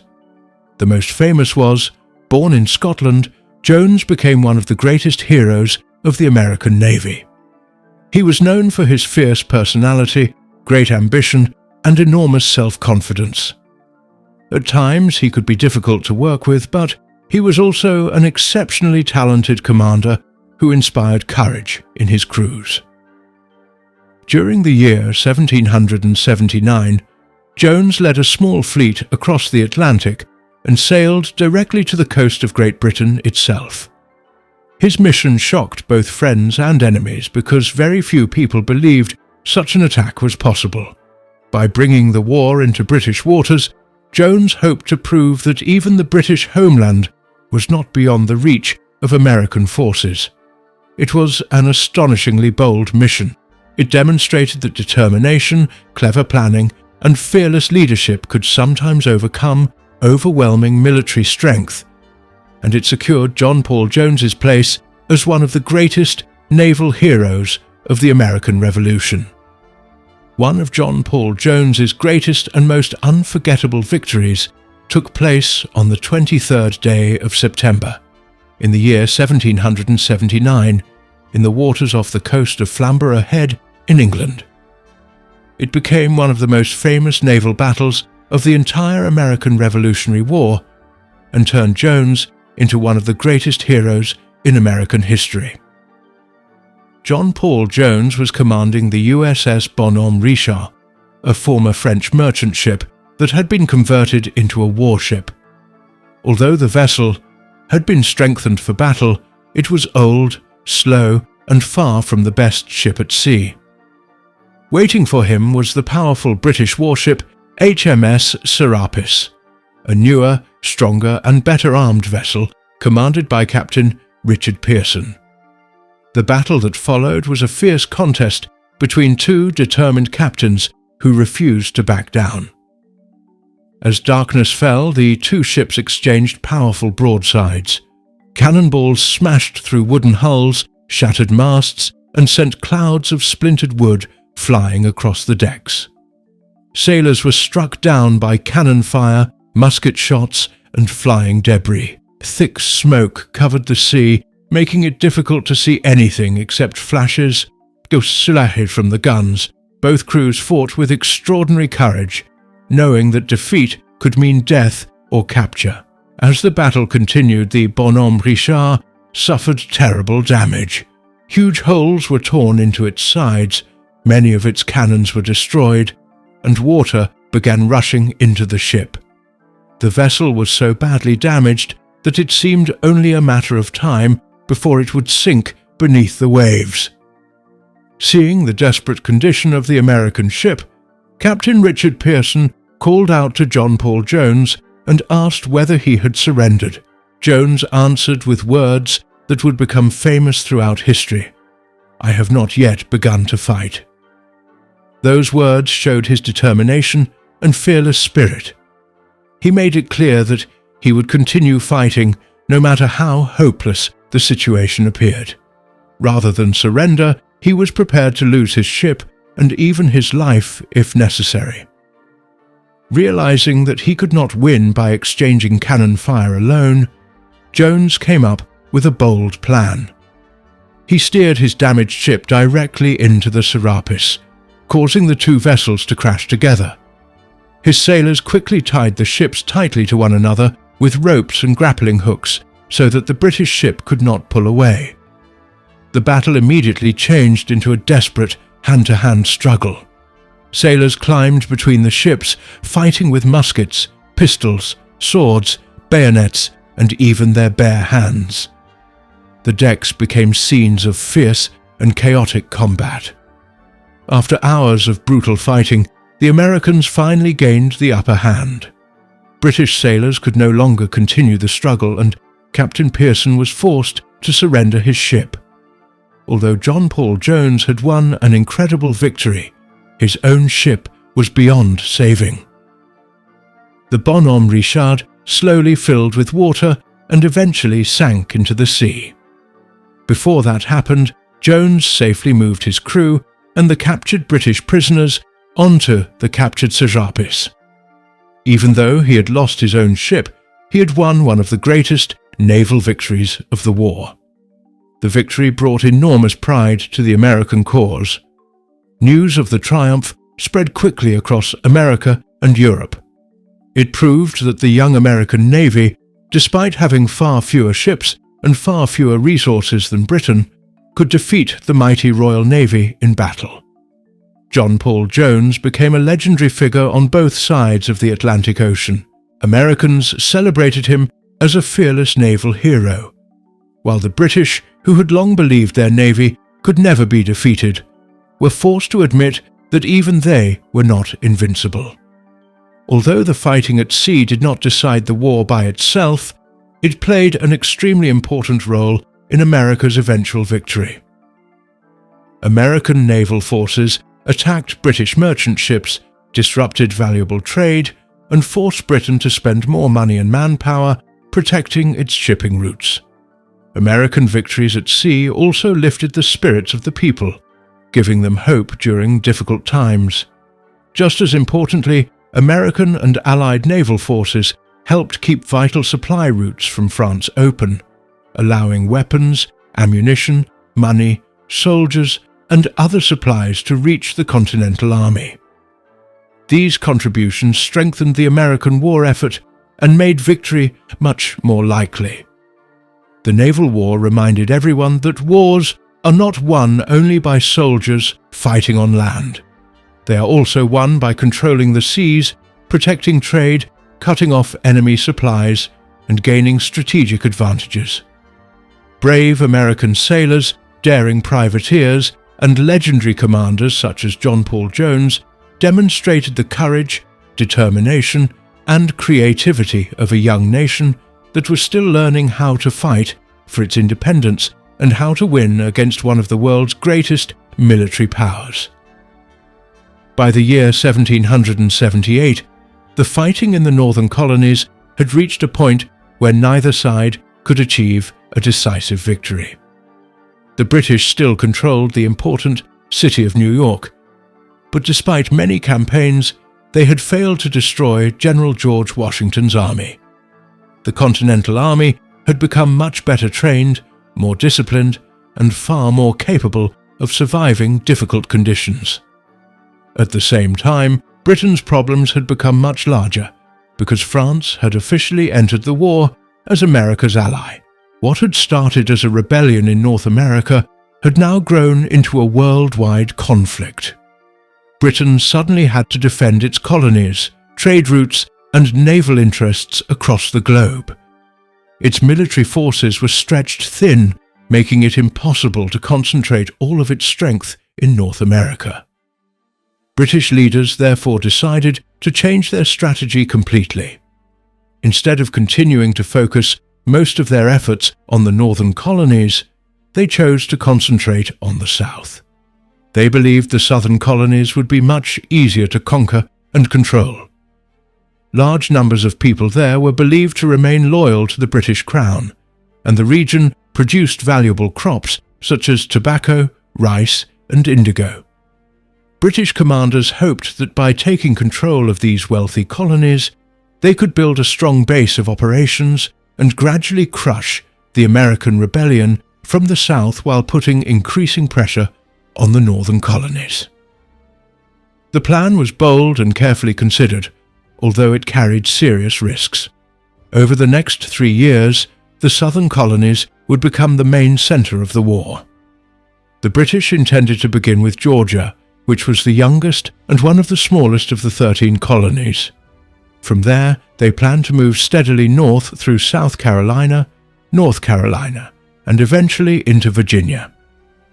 They believed that once they captured the major coastal cities, thousands of loyalists would openly support them, join their armies, and help defeat the Patriots.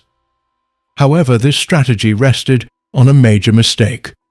Although many loyalists did indeed live in the South, there were also countless patriots who were deeply committed to the cause of independence.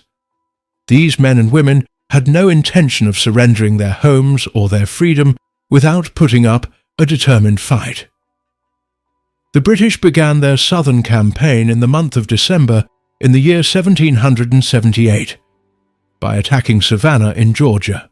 Around 3,500 British soldiers under Lieutenant Colonel Archibald Campbell landed near the city. Facing them was only a small American force of a few hundred men under General Robert Howe. Despite being greatly outnumbered, Howe chose to defend a position that was difficult to protect and left his troops vulnerable. The experienced British soldiers quickly used their superior numbers, training, and battlefield tactics to move around the American defenses. The American line collapsed, and the defenders were forced to flee. Savannah soon fell into British hands. Only a few weeks later, British forces also captured Augusta, the capital of Georgia. Before long, the entire colony was once again under British control, and British officials began establishing a new colonial government. The opening stage of the Southern Campaign appeared to be a complete success. The Americans in the South were in serious trouble. The Continental Army had only a small number of regular soldiers stationed there, leaving much of the defense to local militia units. While many militia members were brave and willing to fight, they often lacked proper training, organization, weapons, ammunition, uniforms, and supplies. This made it difficult for them to stand against experienced British regulars. The situation in the South was made even worse because the war there became more than just a struggle between American and British armies. It also turned into a bitter civil war between Loyalists and Patriots. Neighbours who had once lived peacefully together suddenly found themselves on opposite sides of the conflict. Small groups carried out surprise attacks, burned homes and farms, stole livestock, destroyed property, and sometimes killed innocent civilians. Feelings of revenge and hatred spread through many communities, making the fighting especially cruel. Compared with the more traditional battles in the north, the Southern War was often far more personal, violent, and ruthless. After securing Georgia, the British turned their attention towards South Carolina. Their main target was Charleston, the largest and most important port city in the South. Capturing Charleston would give Britain an excellent harbour, strengthen its control of the region, and provide an ideal base for future military operations. General Henry Clinton, the Commander-in-Chief of the British forces in North America, personally led the campaign. He assembled a massive expedition consisting of a powerful fleet and an army of more than 10,000 soldiers. It was one of the largest British military operations of the entire war. Inside Charleston, the American commander, General Benjamin Lincoln, faced an extremely difficult decision. Rather than withdrawing his army to fight another day, he chose to remain inside the city and defend it. Although this decision was made with good intentions, it would have disastrous consequences. During the spring of the year 1780, British forces surrounded Charleston by both land and sea. Trapping everyone inside, a long siege began. The city had strong defensive walls and fortifications, but the Americans had little hope of receiving outside help because every possible escape route had been blocked. Day after day, British artillery bombarded the city's defences. Heavy cannon fire damaged buildings, destroyed fortifications, and steadily weakened the American position. Supplies of food, ammunition, and other necessities became increasingly scarce. As the weeks passed, it became clear that the defenders could not hold out much longer. On the 12th day of May, in the year 1780, General Benjamin Lincoln had no choice but to surrender Charleston. More than 5,000 American soldiers became prisoners of war. It was one of the greatest military disasters suffered by the Continental Army during the entire Revolutionary War, and delivered a devastating blow to the American struggle for independence. The British celebrated it as one of their greatest victories, believing that they were now well on their way to bringing the southern colonies permanently back under British rule. The capture of Charleston was a devastating blow to the American cause. It was one of the greatest victories the British had won during the war. With Charleston now under their control, the British had gained a strong and well-protected base in the south, from which they could launch more military campaigns. Even more damaging for the Americans was the loss of a large part of the Continental Army that had been defending the southern colonies. Thousands of valuable soldiers were either killed, wounded, or taken prisoner, leaving the American forces in the region badly weakened. At first, everything seemed to be going exactly as the British had planned. They believed that once they controlled the important southern cities, large numbers of loyalists, people who remained faithful to the British Crown, would rise up and help them restore British rule. However, this expectation soon proved to be far too optimistic. Although loyalists certainly existed throughout the South, they were not nearly as numerous or as well organized as British leaders had hoped. Instead of finding widespread support, the British faced growing resistance from determined patriot fighters who refused to surrender. As the British tightened their grip on both Savannah and Charleston, the next stage of their southern campaign began. Command of British forces in the south was given to Lord Charles Cornwallis, one of Britain's most experienced and respected generals. Cornwallis was a skilled military commander who believed he could crush the rebellion in the Carolinas before moving north into Virginia to finish the war. He expected to defeat the remaining American forces through traditional battles, just as European armies had done for generations. What Cornwallis did not fully understand was that he was entering a very different kind of war. This would not always be a struggle between large armies meeting each other in open fields. Instead, much of the fighting would take place in forests, swamps, and isolated countryside. It would become a war of surprise attacks, sudden ambushes, and quick escapes. Soldiers could strike without warning and disappear before the enemy had time to respond. This form of fighting became known as partisan or guerrilla warfare, and it would become one of the greatest challenges the British ever faced in the South. The most famous master of this style of warfare was a man named Francis Marion, who later became known as the Swamp Fox. Marion did not look like a great military hero. He was small, quiet, and humble, but he possessed an extraordinary understanding of unconventional warfare. Rather than leading large formations of soldiers in formal battles, he commanded small groups of fighters who moved quickly through the countryside.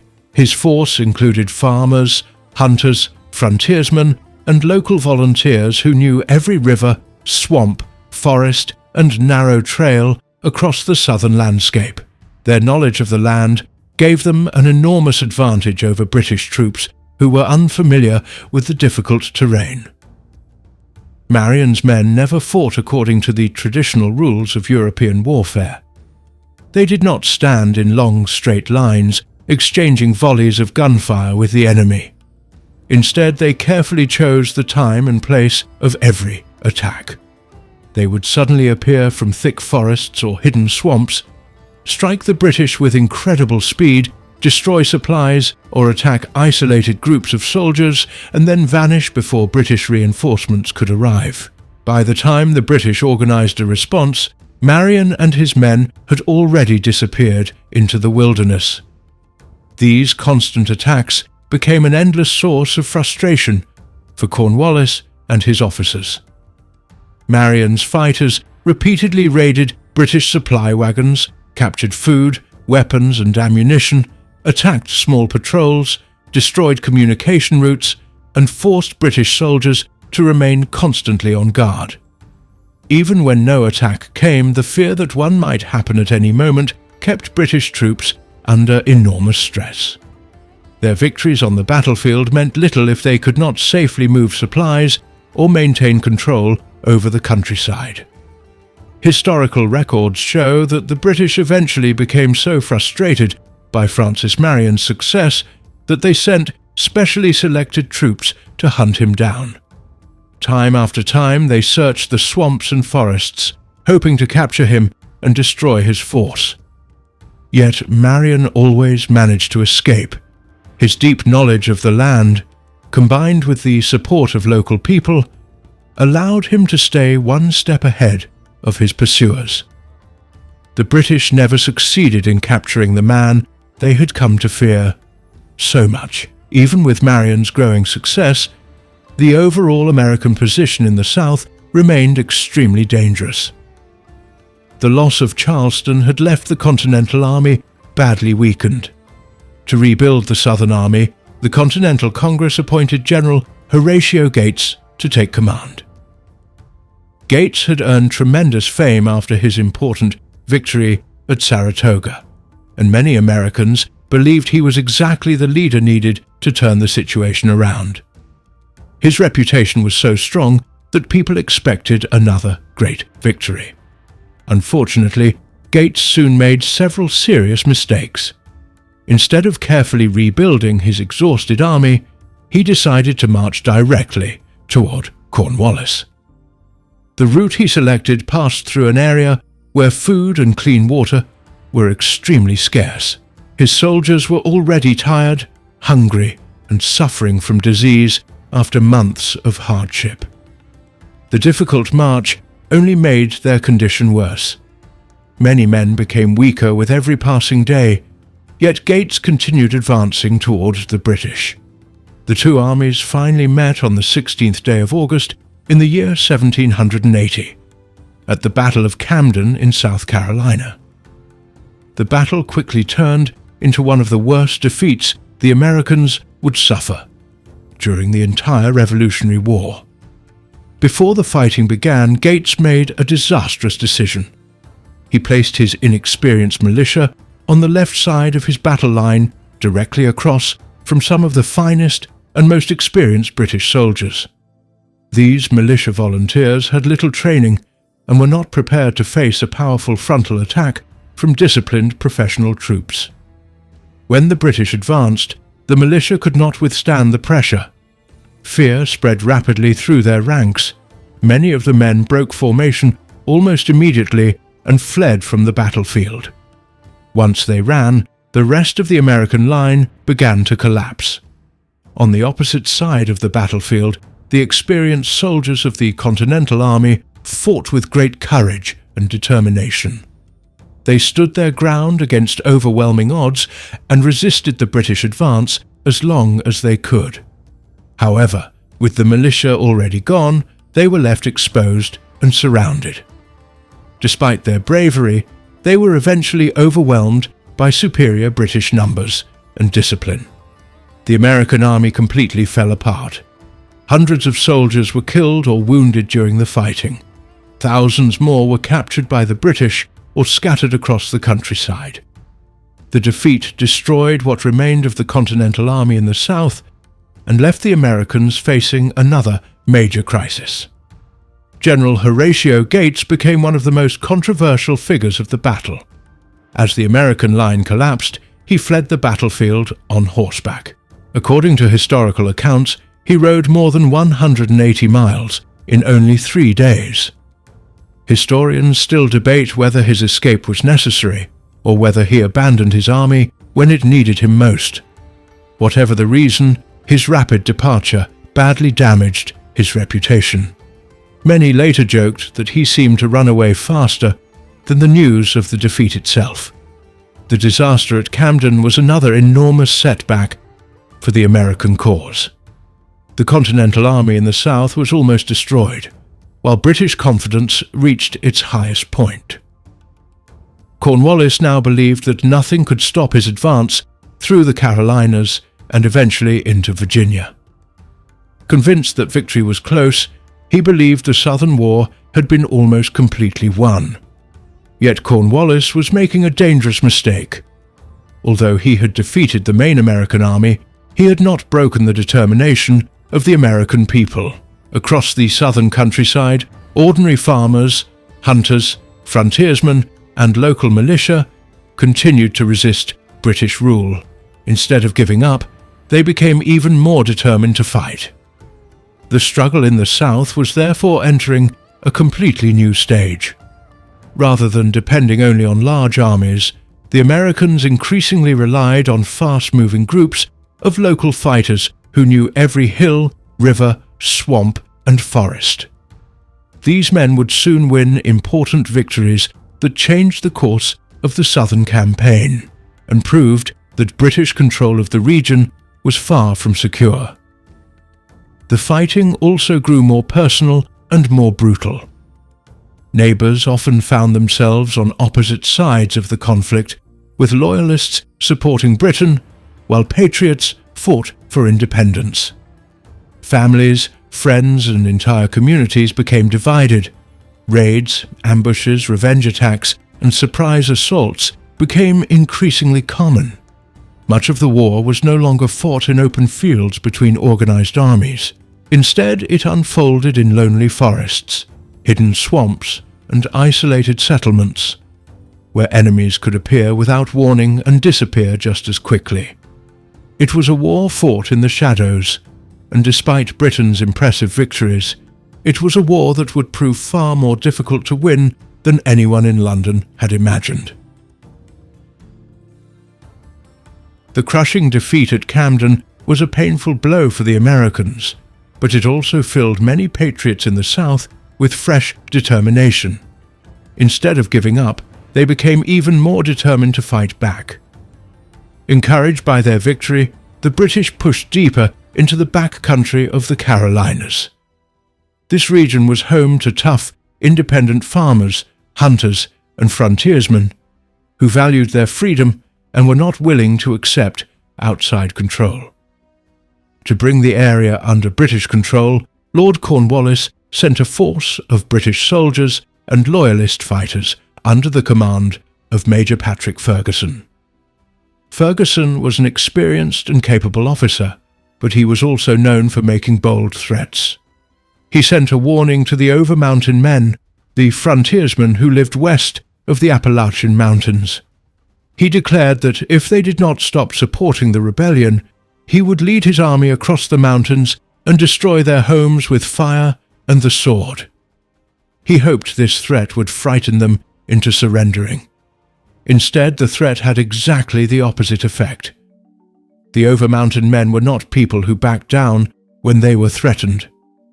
They were strong, self-reliant hunters and farmers who had spent years surviving in the wilderness. They believed deeply in their independence and were ready to defend their homes. Rather than waiting for Ferguson to attack them, they decided to strike first. Militia forces gathered from North Carolina, Virginia, and the western lands that would later become Tennessee. These men were not professional soldiers. They were ordinary citizens who came together because they shared the same goal.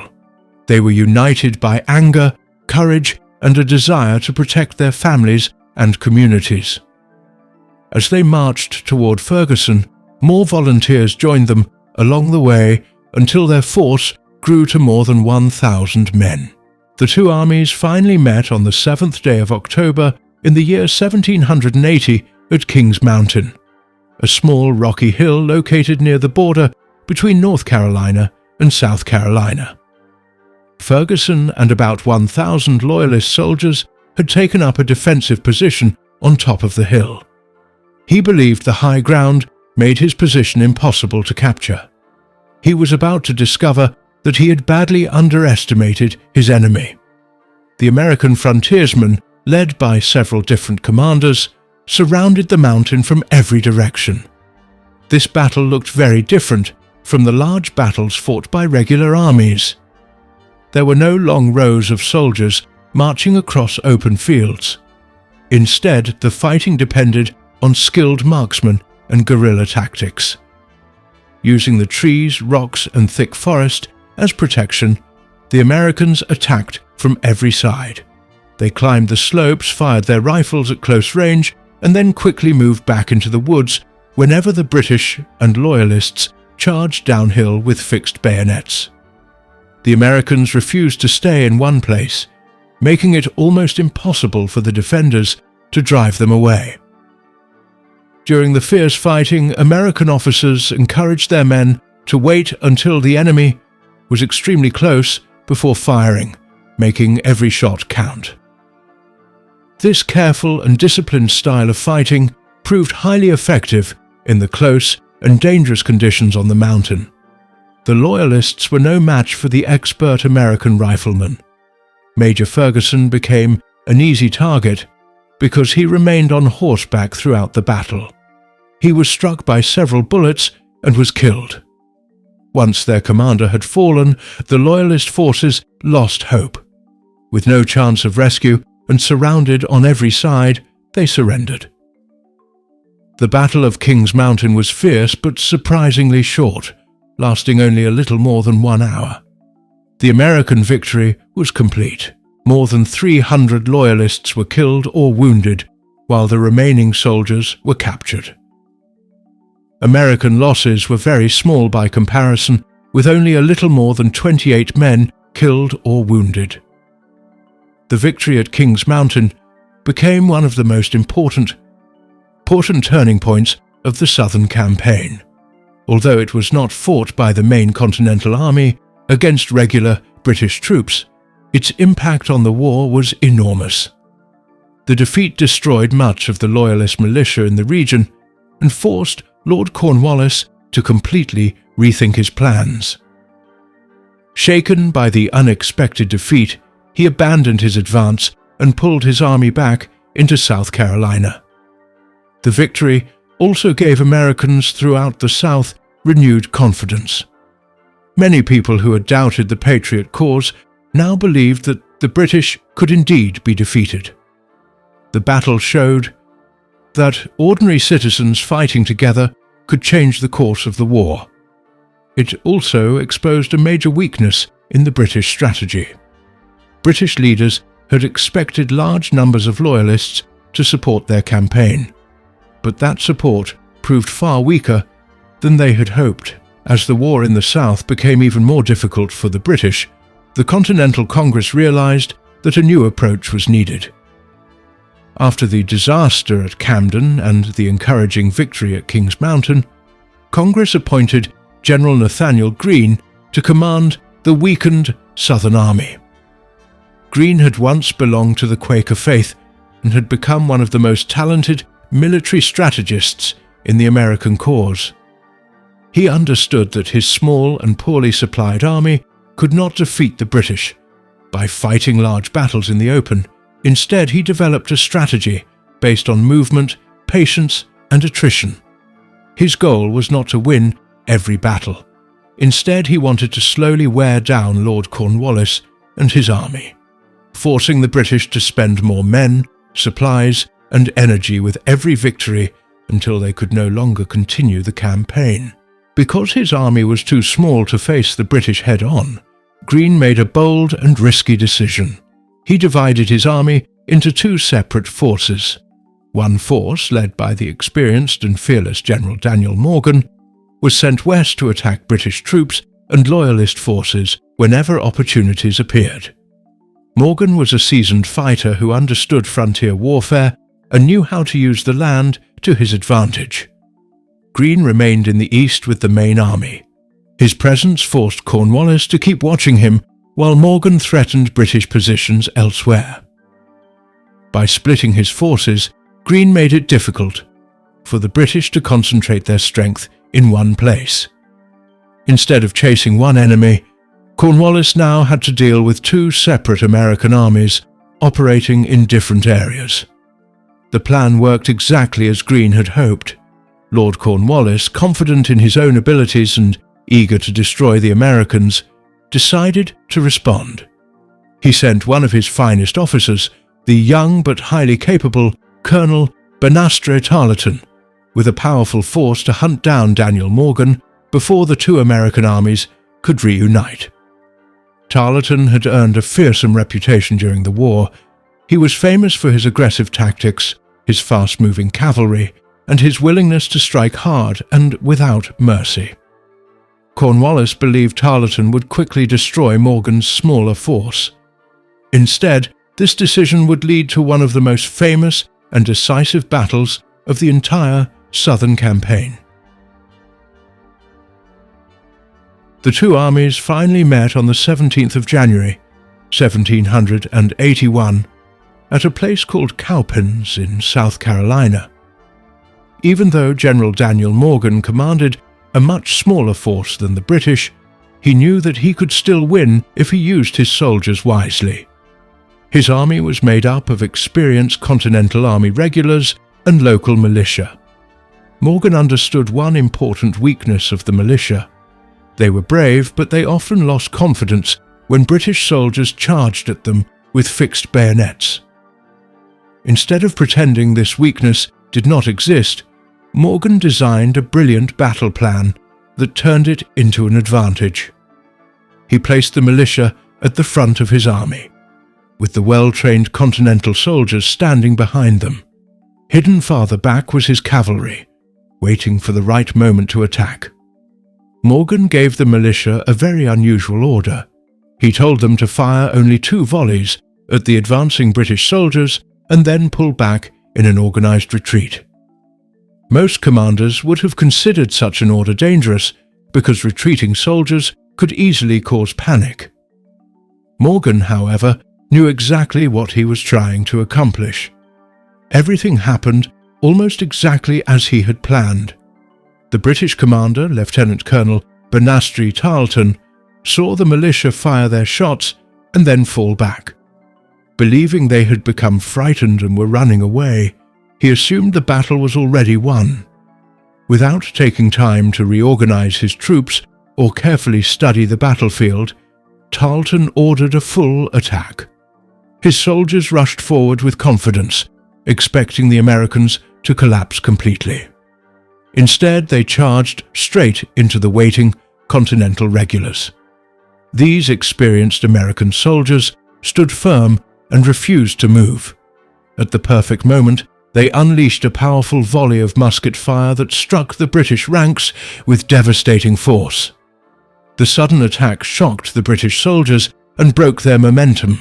Before they could recover, the American cavalry, led by Colonel William Washington, burst from its hidden position and attacked the British from the side. At the same time, the militia who had earlier retreated quickly regrouped, turned around, and returned to the battlefield. They joined the attack with fresh determination. The British suddenly found themselves trapped. They were being attacked from the front, the sides, and by soldiers they had believed were already fleeing.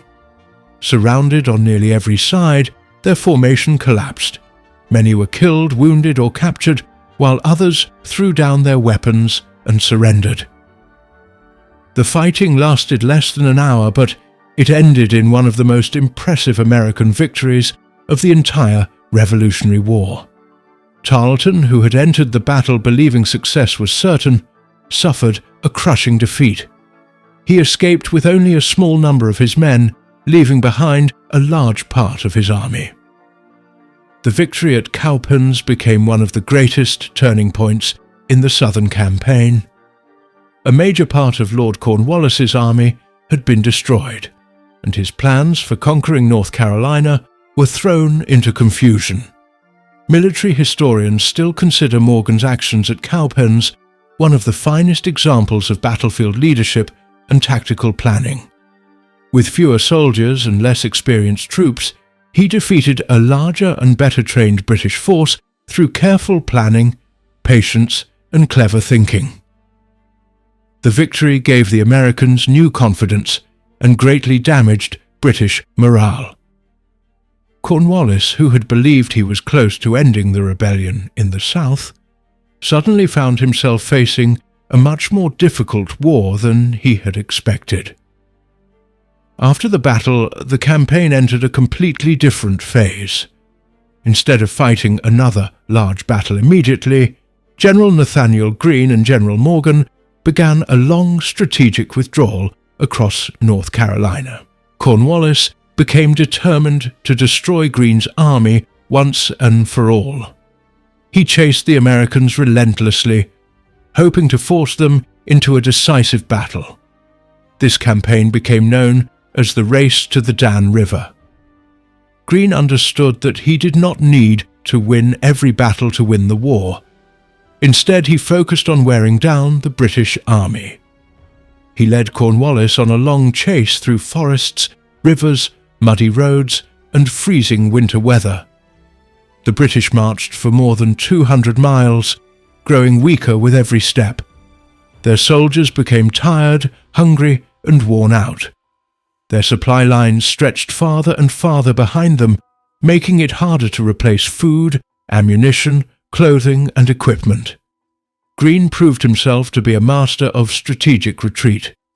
Every mile the British marched exhausted their strength while preserving his own army. Without fighting a major battle, he slowly weakened Cornwallis's forces. It was a remarkably modern way of fighting a war. Greene understood that sometimes refusing battle could be more effective than seeking one. Eventually, the time came when Greene believed his army had recovered enough to face the British again. He had received fresh supplies and additional soldiers, while Cornwallis's army had grown increasingly exhausted after months of marching. The stage was now set for another major confrontation that would have enormous consequences for the future of the Southern Campaign. The two armies finally met again on the 15th of March, 1781, at the Battle of Guilford Courthouse in North Carolina.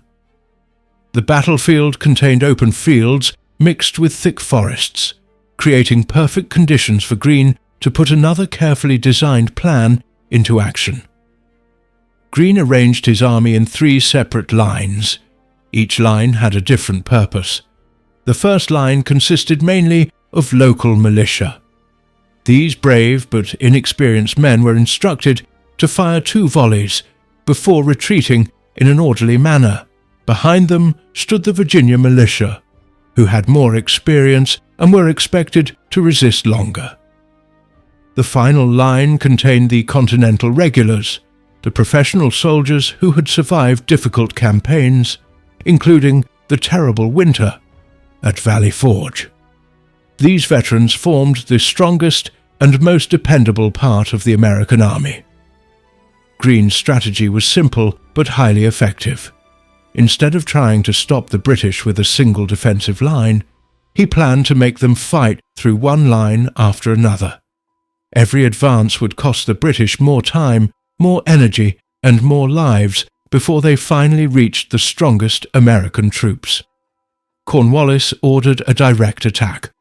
British soldiers marched across the open fields in their disciplined formations towards the American lines. As instructed, the first line of militia fired 2 deadly volleys before retreating.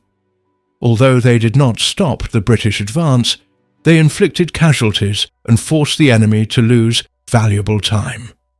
The British then reached the second line, where the Virginia militia fought with greater determination. Fierce fighting broke out as both sides exchanged musket fire. Eventually, however, the British forced the Virginians to withdraw as well. The hardest fighting took place at the third line. Here the experienced Continental regulars stood firm against the professional British army. The battle became fierce, confusing, and incredibly violent. Thick clouds of smoke filled the air as muskets fired almost continuously.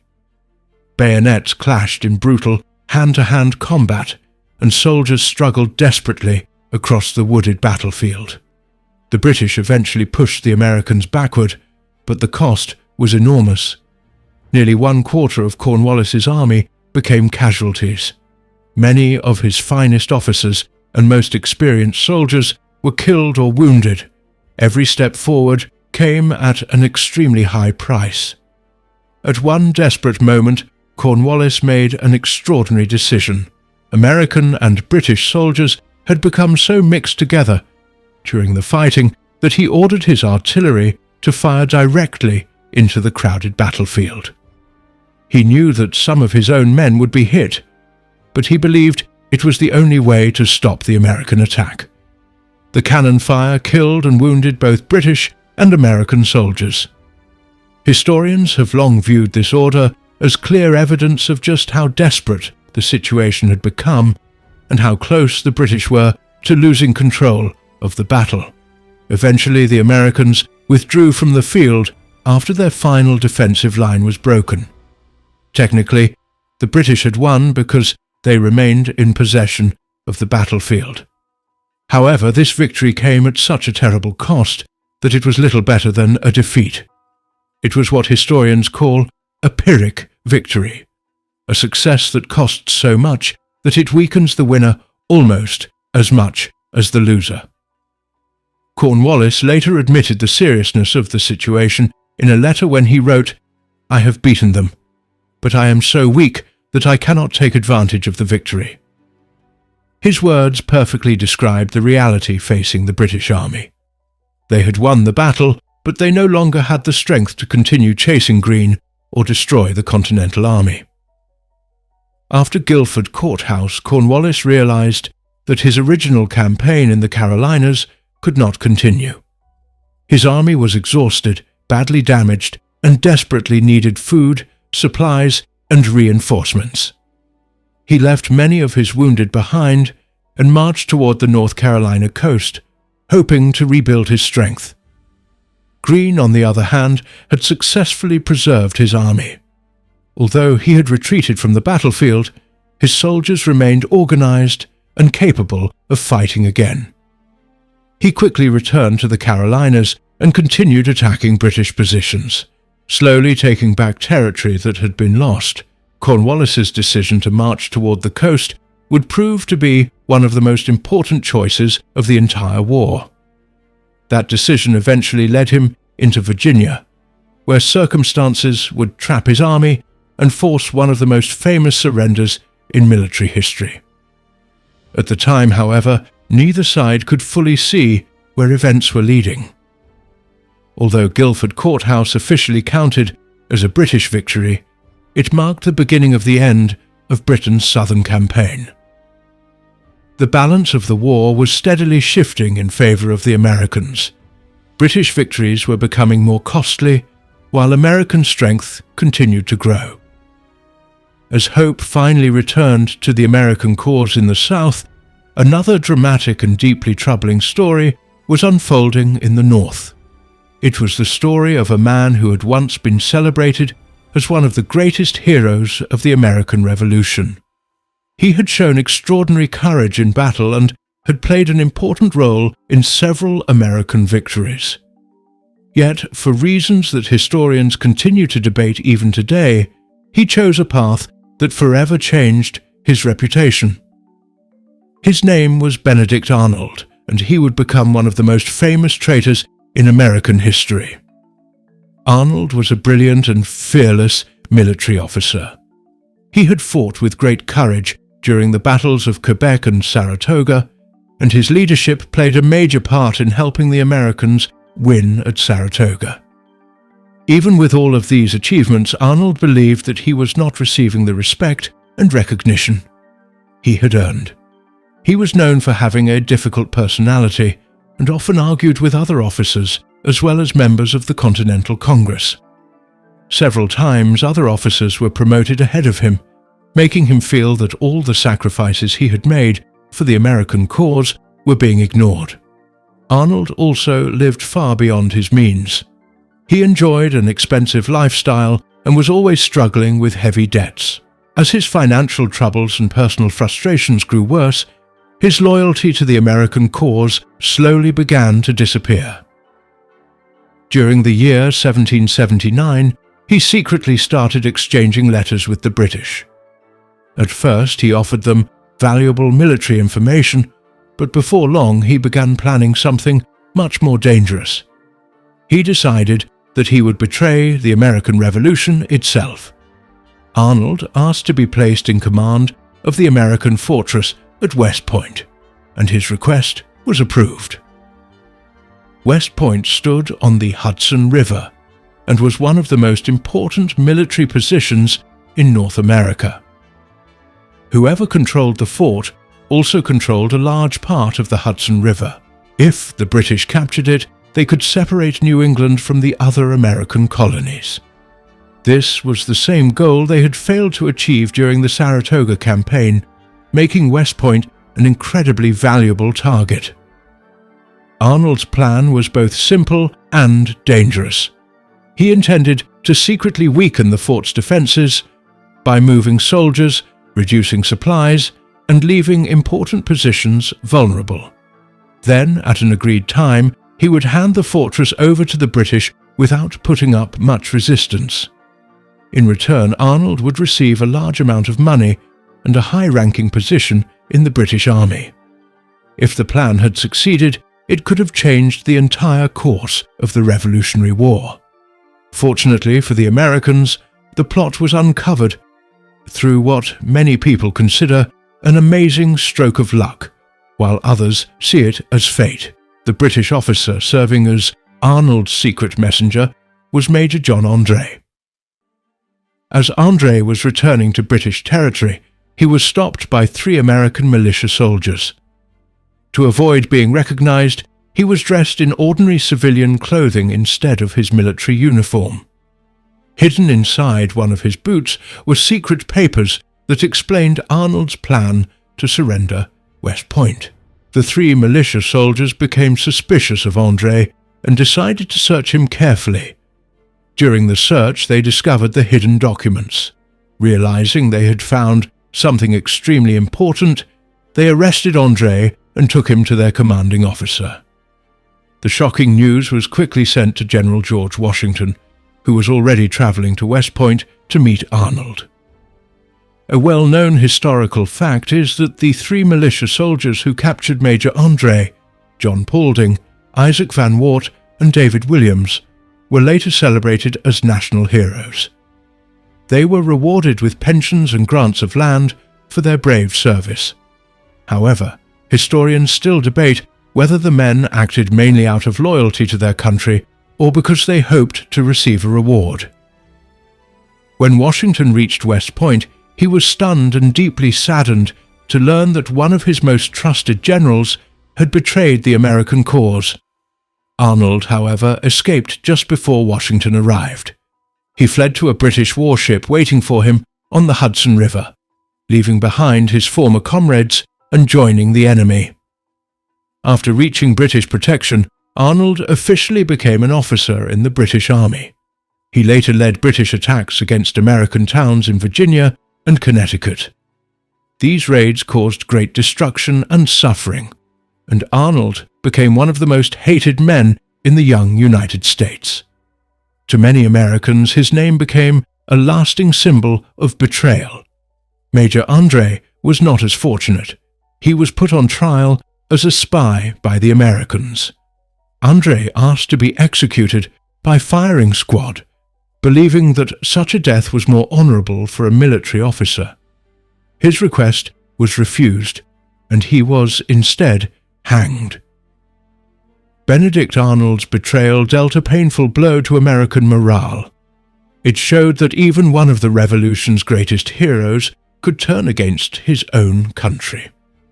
The shocking act filled many Americans with sadness, anger, and disbelief. At the same time, it strengthened their determination to continue fighting until victory was achieved. The betrayal also reminded everyone that the Revolutionary War was about far more than battles and military victories. It was a struggle over loyalty, freedom, and political beliefs. During such a conflict, it was sometimes difficult to know who could truly be trusted, because the line between friend and enemy could unexpectedly disappear. For the American people, Arnold's treason became one of the darkest and most emotional moments of the war.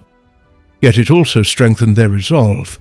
It reminded them what was at stake and why they had to continue the fight for independence, no matter how difficult the struggle became. The war had become deeply personal for many Americans, especially after the costly American victory at the Battle of Guilford Courthouse. Lord Cornwallis made a surprising decision that would change the course of the war. Instead of staying in the Carolinas, he chose to lead his army north into Virginia. He believed that the best way to defeat the American forces in the south was to cut off the supplies going to the Carolinas and take control of Virginia, which was the richest and most heavily populated colony. It was a risky plan. His commander, General Henry Clinton, did not agree with it. Clinton wanted Cornwallis to return to Charleston, strengthen his army, and secure the British positions there. However, Cornwallis was a proud and determined leader. He believed that capturing Virginia would bring the war to an end. Standing against him was a young French nobleman named the Marquis de Lafayette. Although he was still young, Lafayette had already earned the trust of General George Washington. He had shown great courage in battle and had become one of the American Army's most talented commanders. Washington gave him command of the American forces in Virginia.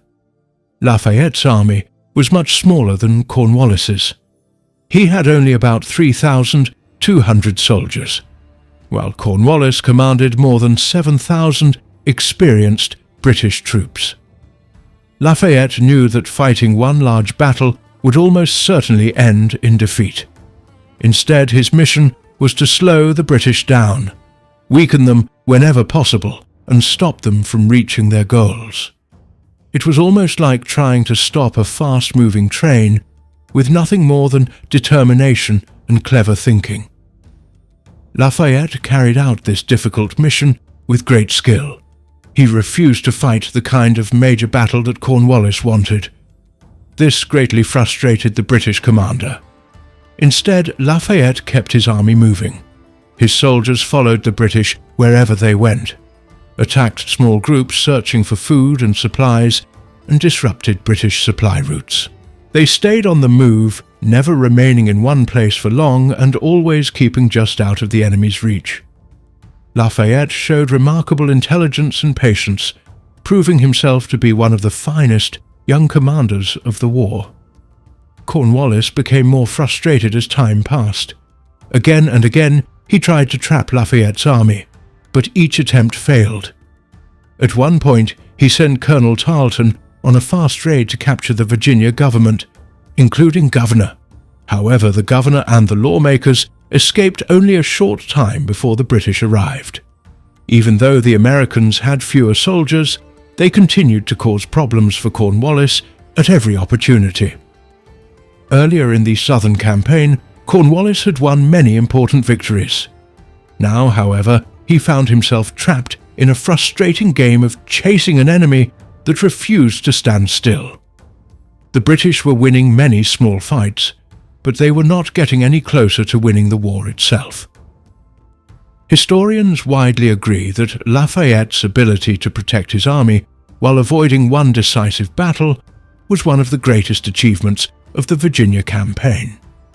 His strategy played a major part in the American victory that would soon follow. During the summer of 1781, Cornwallis grew tired of chasing Lafayette. His soldiers also needed rest, fresh supplies, and reinforcements. Around this time, he received orders from General Clinton to build a strong British naval base somewhere along the Virginia coast. Such a base would allow the British fleet to operate safely and support future military campaigns.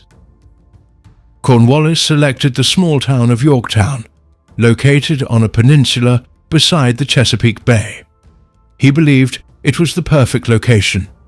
The wide waters of the Chesapeake Bay protected one side, while the York River guarded another. Cornwallis felt that his position was strong and secure. Looking back, however, historians consider this choice to have been one of the greatest strategic mistakes of the entire war. Lafayette, watching the British from a distance, immediately realized what had happened. He quickly sent messages to General George Washington, who was in New York, and to the French admiral, who was commanding the French fleet in the West Indies. Lafayette's message was clear. Cornwallis had placed himself in a position where he could be trapped. All that was needed was for the French Navy to block the Chesapeake Bay, while the American army surrounded Yorktown on land. It was an ambitious plan that demanded careful planning, perfect timing, and a great deal of good fortune. The future of the war now depended on whether the Americans and the French could work together. The British had won many battles, but they were about to face the moment that could cost them the entire war. While Cornwallis and Lafayette continued their careful game of chasing one another across Virginia, another struggle was taking place far out at sea. Washington and the French leaders understood that victory would not be decided by soldiers alone. Control of the ocean was just as important as control of the land.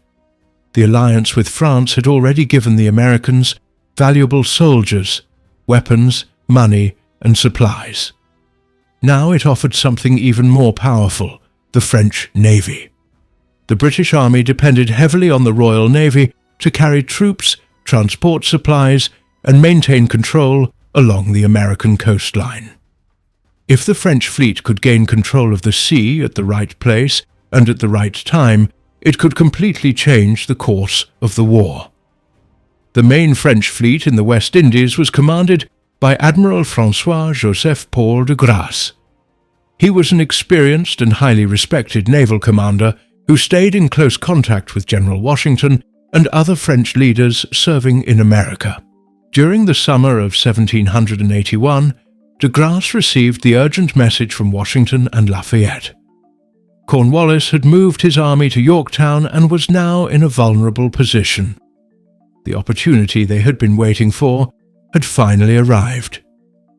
De Grasse acted quickly and boldly. He sailed his entire fleet of 28 powerful ships of the line from the West Indies to the Chesapeake Bay. The voyage was dangerous because another British fleet, commanded by Admiral Sir Samuel Hood, was operating in nearby waters. Even so, de Grasse successfully avoided the British and reached the entrance to the Chesapeake Bay in late August. His arrival caught the British completely by surprise and filled the Americans with hope. The trap was almost complete. The British were determined to stop him. Another British fleet, led by Admiral Sir Thomas Graves, sailed from New York to challenge the French. The two great fleets met on the 5th of September, 1781, in one of the most important naval battles of the entire American Revolutionary War. This battle became known as the or the Battle of the Capes. The battle followed the traditional style of naval warfare during that time. Long lines of warships sailed past one another, while firing powerful broadsides from their cannons. Thick clouds of smoke covered the sea, shattered pieces of wood flew through the air, and the fighting became confusing as both sides struggled for control. Neither fleet completely destroyed the other, so there was no clear tactical winner. However, the battle became an enormous strategic victory for France. The damaged British fleet was forced to sail back to New York without breaking through the French defences. With complete control of the Chesapeake Bay, Admiral de Grasse established a strong naval blockade around Yorktown. Cornwallis suddenly found himself completely trapped. No ships could bring him food, weapons, supplies, or reinforcements. Even more importantly, there was no escape by sea. The British army that had once seemed unstoppable was now surrounded, isolated, and cut off from help. One of the most widely accepted facts in history is that the British Navy's defeat at the Battle of the Chesapeake was the single most important reason why the Americans won at Yorktown. It clearly showed how important French naval power had become during the American Revolution. Without the French fleet controlling the sea, the British could not send help or rescue Lord Cornwallis and his army. At the same time, events on land were moving quickly. General George Washington had originally been planning a surprise attack on New York City. However, once he learned that the French fleet had trapped the British at Yorktown, he realized that he had a much greater opportunity. Together with the French commander, the Comte de Rochambeau, he led their combined American and French army on a long march from New York to Virginia. The journey was difficult, exhausting, and covered many miles, but it was carried out in complete secrecy. The British forces in New York had no idea where the army was really going. They believed Washington was still preparing to attack New York and did not realize that he was heading south to trap Cornwallis. When the American and French armies finally reached Virginia, they had more than 17,000 soldiers. This was more than twice the size of Cornwallis's army, which had only about 7,000 men. Everything was now ready for the final and most important battle of the war. Cornwallis was trapped on every side. A powerful French fleet blocked every escape by sea, while a huge American and French army closed in on him by land. There was no realistic hope that help would arrive.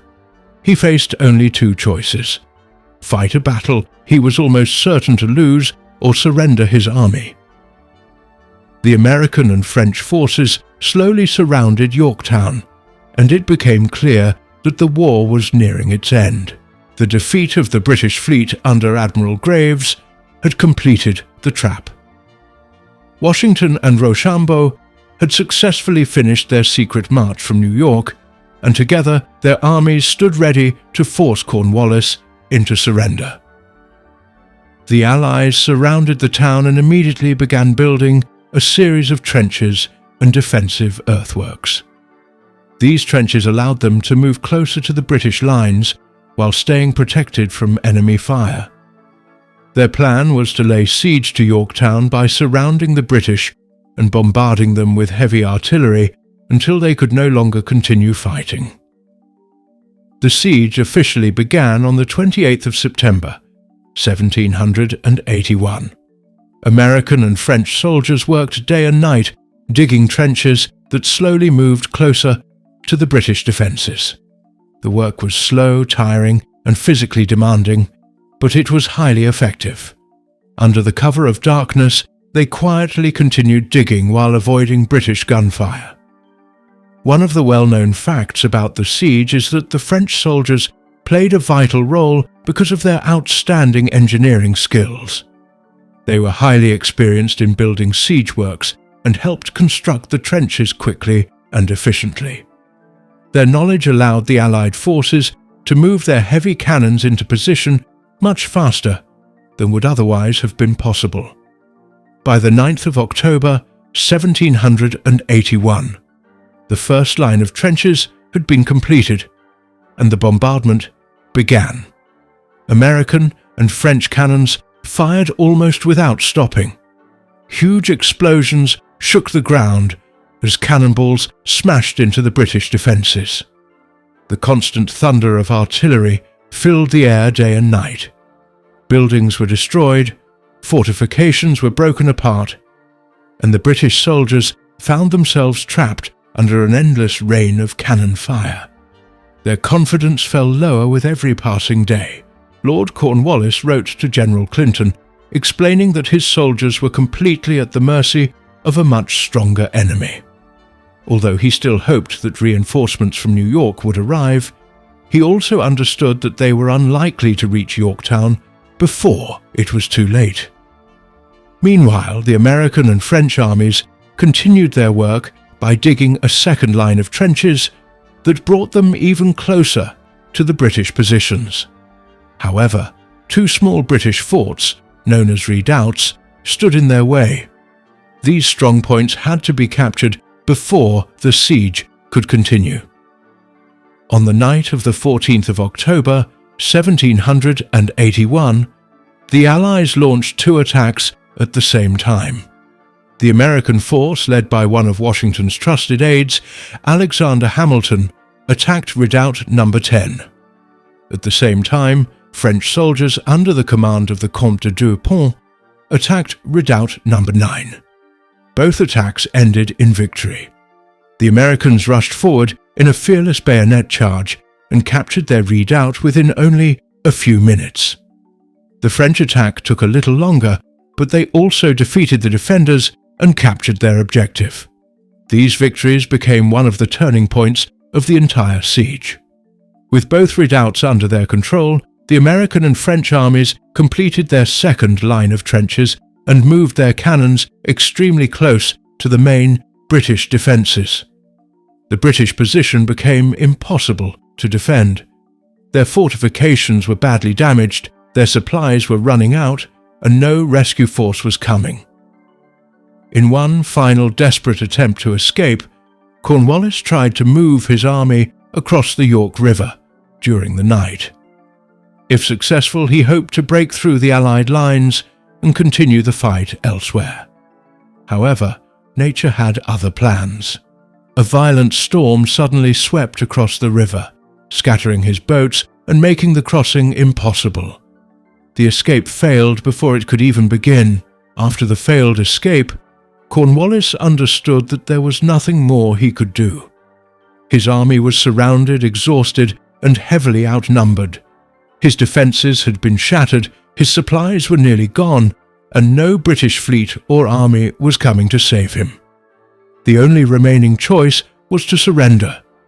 It was the moment the Americans had struggled toward through 6 long and painful years of war. Countless soldiers had fought, suffered, and died to reach this point. Now, at last, victory was within their grasp. The American Revolution was about to end in one of the most dramatic and unexpected ways imaginable.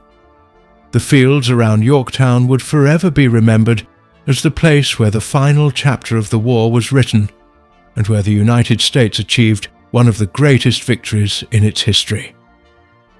After a long and exhausting siege, Lord Cornwallis, with his army shattered and all hope gone, was finally forced to admit defeat and surrender his forces, bringing the fighting to a successful conclusion. for the Americans and their French allies. On the 17th of October, 1781, a young British drummer, followed by a British officer carrying a white flag, appeared on the British defensive wall. They had come to ask for a truce. As soon as the signal was seen, the American and French armies stopped their non-stop artillery attack. The thunder of the cannons suddenly disappeared, and the silence that followed seemed almost as powerful as the noise that had filled the battlefield only moments before. Everyone understood what was happening. The British had accepted that they could no longer continue the fight. It was a historic moment, as the reality of their defeat finally became impossible to deny. Soon afterward, talks about the surrender began. Lord Cornwallis was a proud and determined commander, and he tried to secure the best possible terms for his army. However, General George Washington was not willing to be especially generous. He had not forgotten the way the British had treated the American soldiers after the surrender at Charleston, and he believed the British should now accept the same kind of treatment. The surrender terms were strict but fair. The British and German soldiers would become prisoners of war. Their military flags would be rolled up as a sign that they had been defeated, and they would march out of their defences before laying down their weapons. Cornwallis claimed that he was too ill to attend the surrender ceremony himself. Instead, he sent his second-in-command, General Charles O'Hara, to represent him. Many believed this was a deliberate insult aimed at Washington. However, Washington refused to let the insult affect him. Rather than accepting the surrender himself, he asked his own second-in-command, General Benjamin Lincoln, to receive it. This decision carried special meaning because Lincoln had been forced to surrender to the British at Charleston earlier in the war. Now he had the honour of accepting the surrender of a British army. On the 19th of October 1781, thousands of American and French soldiers gathered to witness one of the most important moments in the war. The British army marched out of Yorktown wearing their bright red uniforms. As they marched, military musicians played a traditional British marching tune, but this time it sounded slow and sorrowful, reflecting the painful defeat that the soldiers were experiencing. It was a deeply humiliating moment for what had long been considered the strongest army in the world. The British soldiers marched between two long lines of victorious troops, with American soldiers standing on one side and French soldiers on the other. This powerful scene showed how the balance of power had changed. Although the British soldiers tried to keep their heads held high, they knew they had suffered a crushing defeat. When they reached the open field, they laid down their weapons, officially ending the surrender. The victory belonged completely to the American and French forces. The capture of Cornwallis's entire army was a devastating blow to Britain. It was a defeat from which the British war effort would never truly recover. News of the victory spread quickly across the American colonies, bringing excitement, celebration, and hope wherever it arrived. After years of hardship, sacrifice, and uncertainty, many Americans finally believed that their dream of independence would soon become a lasting reality. A widely accepted historical account says that when news of the British surrender reached London, the British Prime Minister, Lord North, cried out, "Oh God, it's all over." Whether those were his exact words or not, they reflected the feelings of many people in Britain. In practical terms, the war had been decided. Although fighting had not completely ended, the British had lost any realistic chance of winning back the colonies. The victory at Yorktown did not immediately end every battle. British forces still occupied New York City, Charleston, and Savannah, and a few more clashes took place during the months that followed. However, the major military campaigns were over. The British people had grown tired of the long, costly war, which had taken so many lives and consumed so much money. Many now wanted peace instead of more fighting. A new British government came into power and began peace negotiations with the Americans. Yorktown had not only been a great military victory, but also a major political success. It gave the Americans the strong position they needed to negotiate with Britain as equals. The struggle for independence was now moving away from the battlefield and into the meeting rooms where diplomats would decide the future of the new nation. The American Revolution had been won through years of courage, sacrifice, determination, and countless hardships. Victory had not come because of one single dramatic event, but because of a long series of battles, difficult decisions, and unwavering commitment.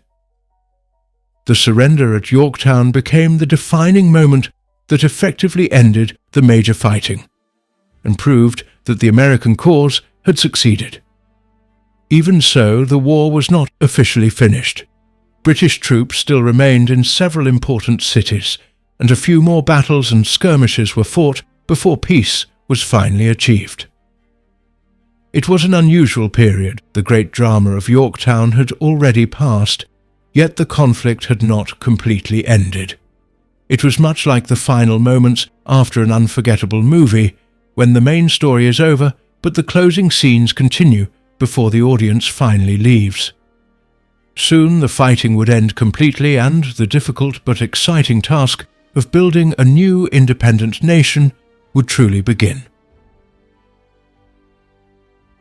After the surrender of Lord Cornwallis, the British Army in the south was still a powerful force.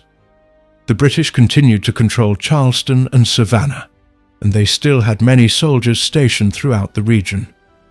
The American army, led by General Nathanael Greene, who had done an excellent job wearing down Cornwallis during the Southern Campaign, now faced the challenge of driving the remaining British forces out of the Carolinas and Georgia. Although Greene's army was still smaller than the British army, it was now in a much stronger position. The great victory at Yorktown had filled the American soldiers with confidence and hope, while the British had been forced onto the defensive.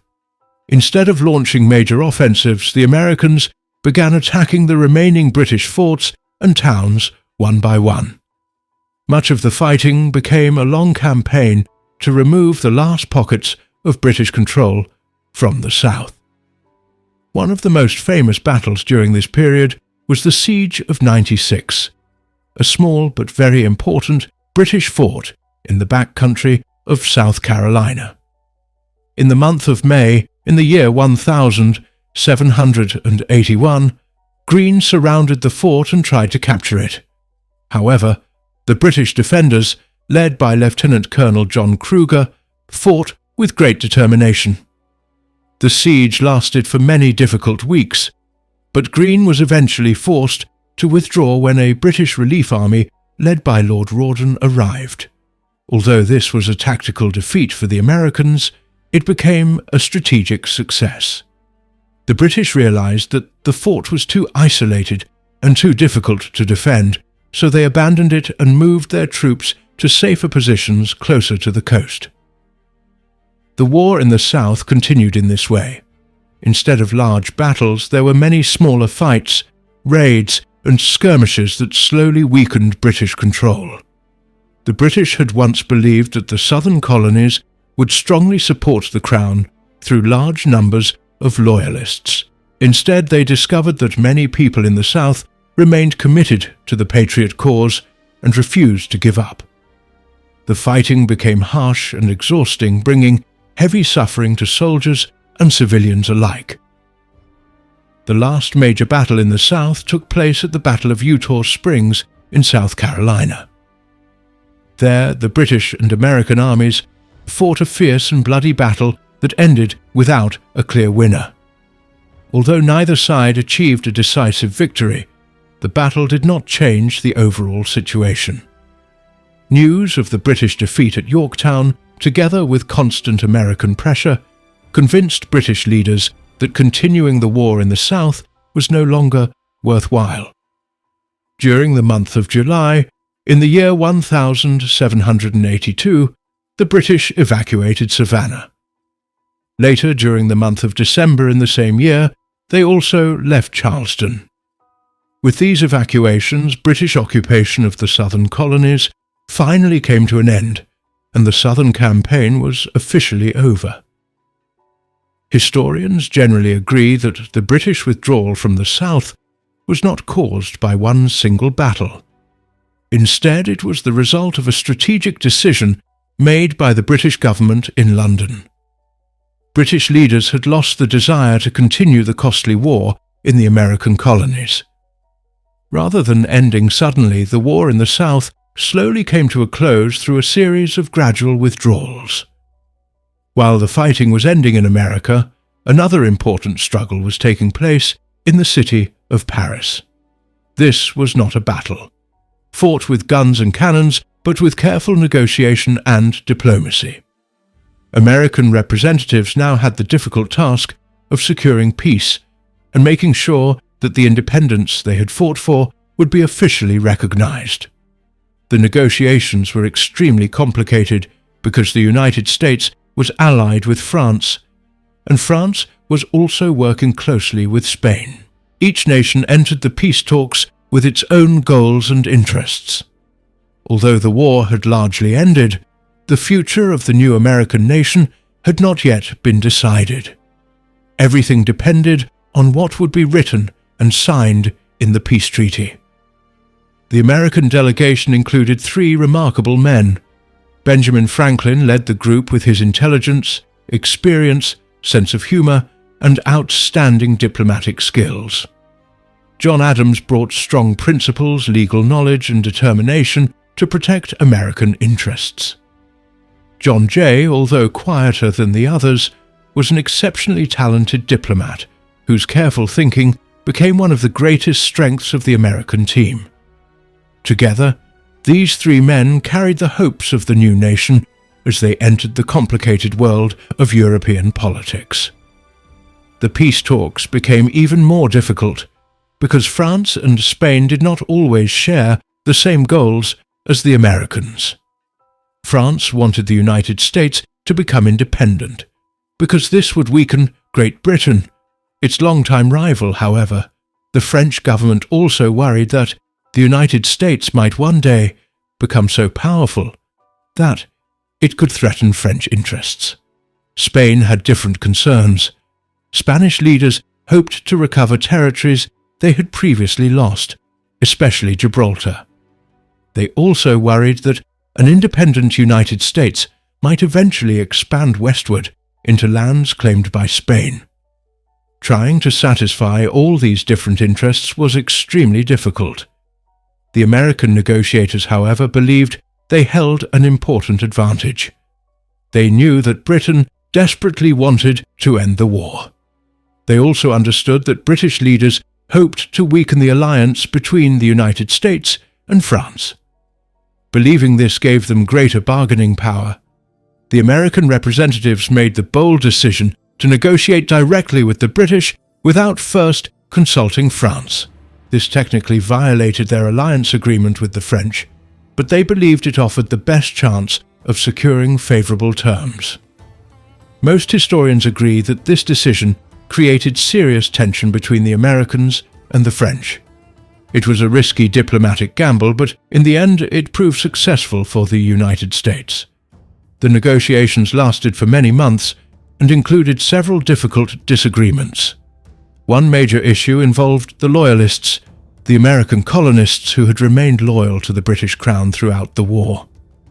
British negotiators wanted guarantees that Loyalists would not be punished and that property taken from them would be returned. Many Americans strongly opposed these demands because they viewed the Loyalists as people who had sided with the enemy. Another important issue involved fishing rights in the rich waters near Newfoundland. These fishing grounds were extremely valuable to the economy of New England, so American negotiators insisted on protecting those rights. The greatest disagreement concerned the western border of the new nation. Britain wanted the United States to end at the Appalachian Mountains, leaving the vast lands farther west under British control. The Americans rejected this proposal and instead demanded that the nation's western boundary extend all the way to the Mississippi River. At the time, this was an ambitious request. John Jay played a key role during this part of the negotiations. He argued that giving the western lands to the United States would actually benefit Britain in the future. A strong and growing United States, he suggested, might eventually become a useful trading partner, or even an ally against Britain's old European rivals, France and Spain. His reasoning greatly influenced the British negotiators. Britain, exhausted by years of expensive warfare and increasingly concerned about conflicts with other European powers, finally accepted the American demands. The agreement would permanently reshape the map of North America and secure an enormous amount of territory for the new United States. After many months of difficult and sometimes tense negotiations in Paris, the American, British, and French representatives finally reached an agreement. The peace treaty was now ready to be signed, and the dream of an independent United States was about to become an official reality. On the 3rd day of September 1783, the Treaty of Paris was officially signed, bringing the American Revolutionary War to an official end. It was a historic moment that turned the dream of an independent nation into reality. The agreement was a great diplomatic achievement and gave the United States almost everything it had hoped to gain. It showed the skill, patience, and determination of the American diplomats, who had worked hard to secure the best possible terms for their country. The treaty was a remarkable victory for the United States in many ways. Most importantly, Great Britain officially recognized the United States as a free, sovereign, and independent nation. This was the greatest reward of the entire war and the main reason the Americans had fought for so many years. For the people of the new nation, this recognition was a source of enormous pride and satisfaction, because their independence was finally accepted by the country they had once been ruled by. The treaty also clearly defined the borders of the new nation. The United States received a huge area of land that stretched from the Atlantic Ocean in the east to the Mississippi River in the west, and from the Great Lakes in the north to Spanish Florida in the south. This was an enormous gain that gave the young nation plenty of room to grow. It also strengthened the country's future by providing rich farmland, forests, rivers, and other valuable natural resources. The success of the American diplomats ensured that the United States would become one of the leading powers in North America. The agreement included several other important terms as well. Americans were given the right to fish in the rich waters near the coast of Newfoundland, which was very important to the economy of New England. The treaty also required Britain to remove all of its soldiers from American land. Although this would not happen immediately, the process of withdrawal had officially begun. Not every part of the treaty was easy for the Americans to accept.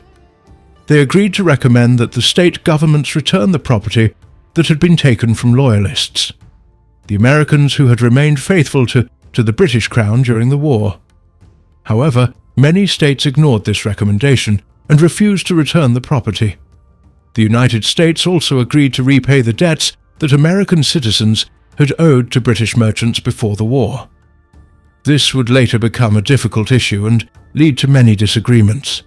Even so, these problems seemed small compared with the enormous benefits the treaty had given the new nation.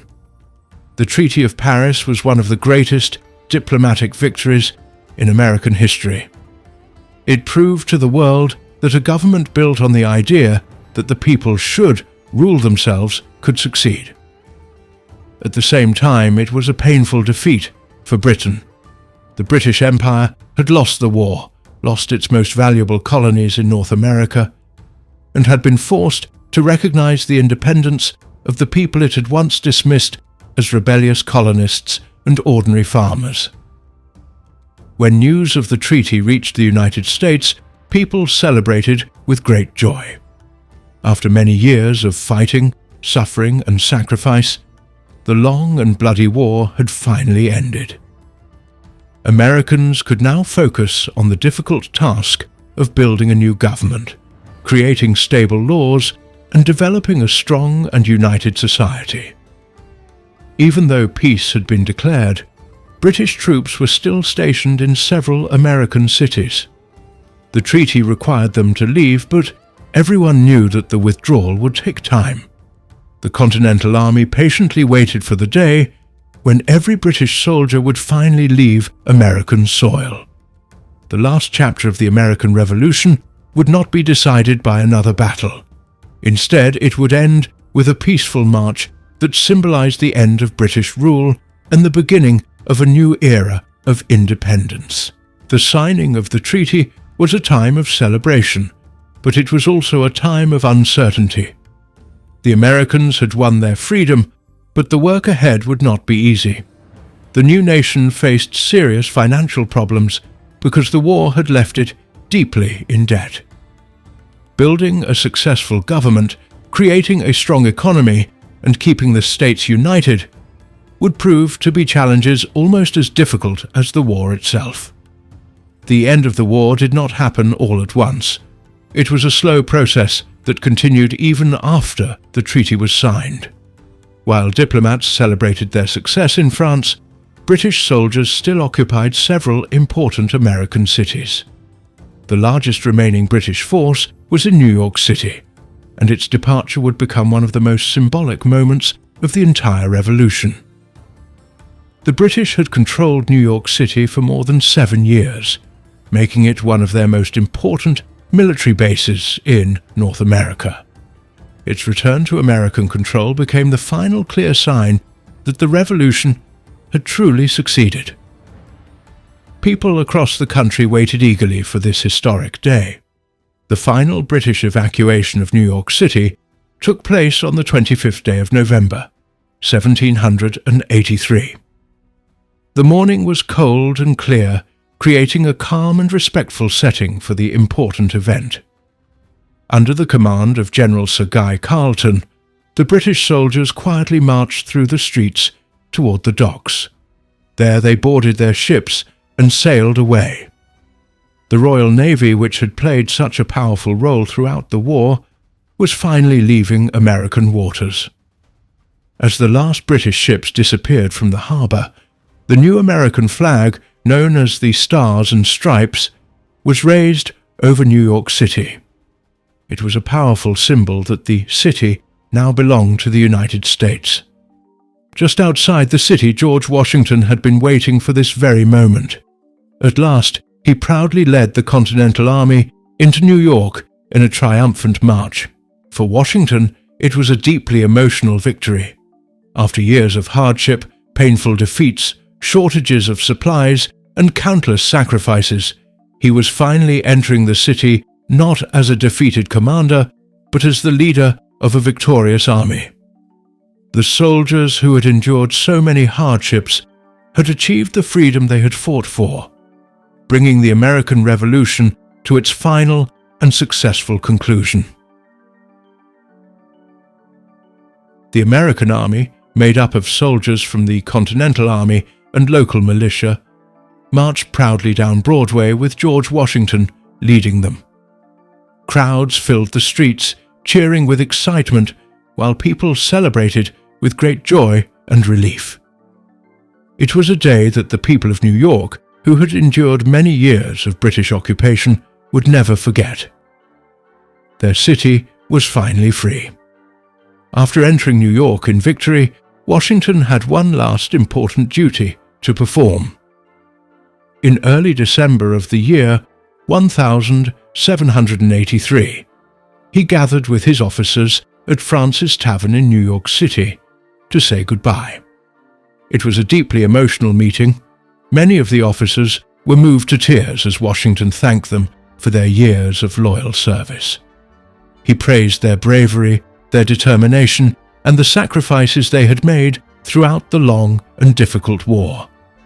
Soon afterward, Washington resigned as Commander-in-Chief of the Continental Army and returned to his home at Mount Vernon.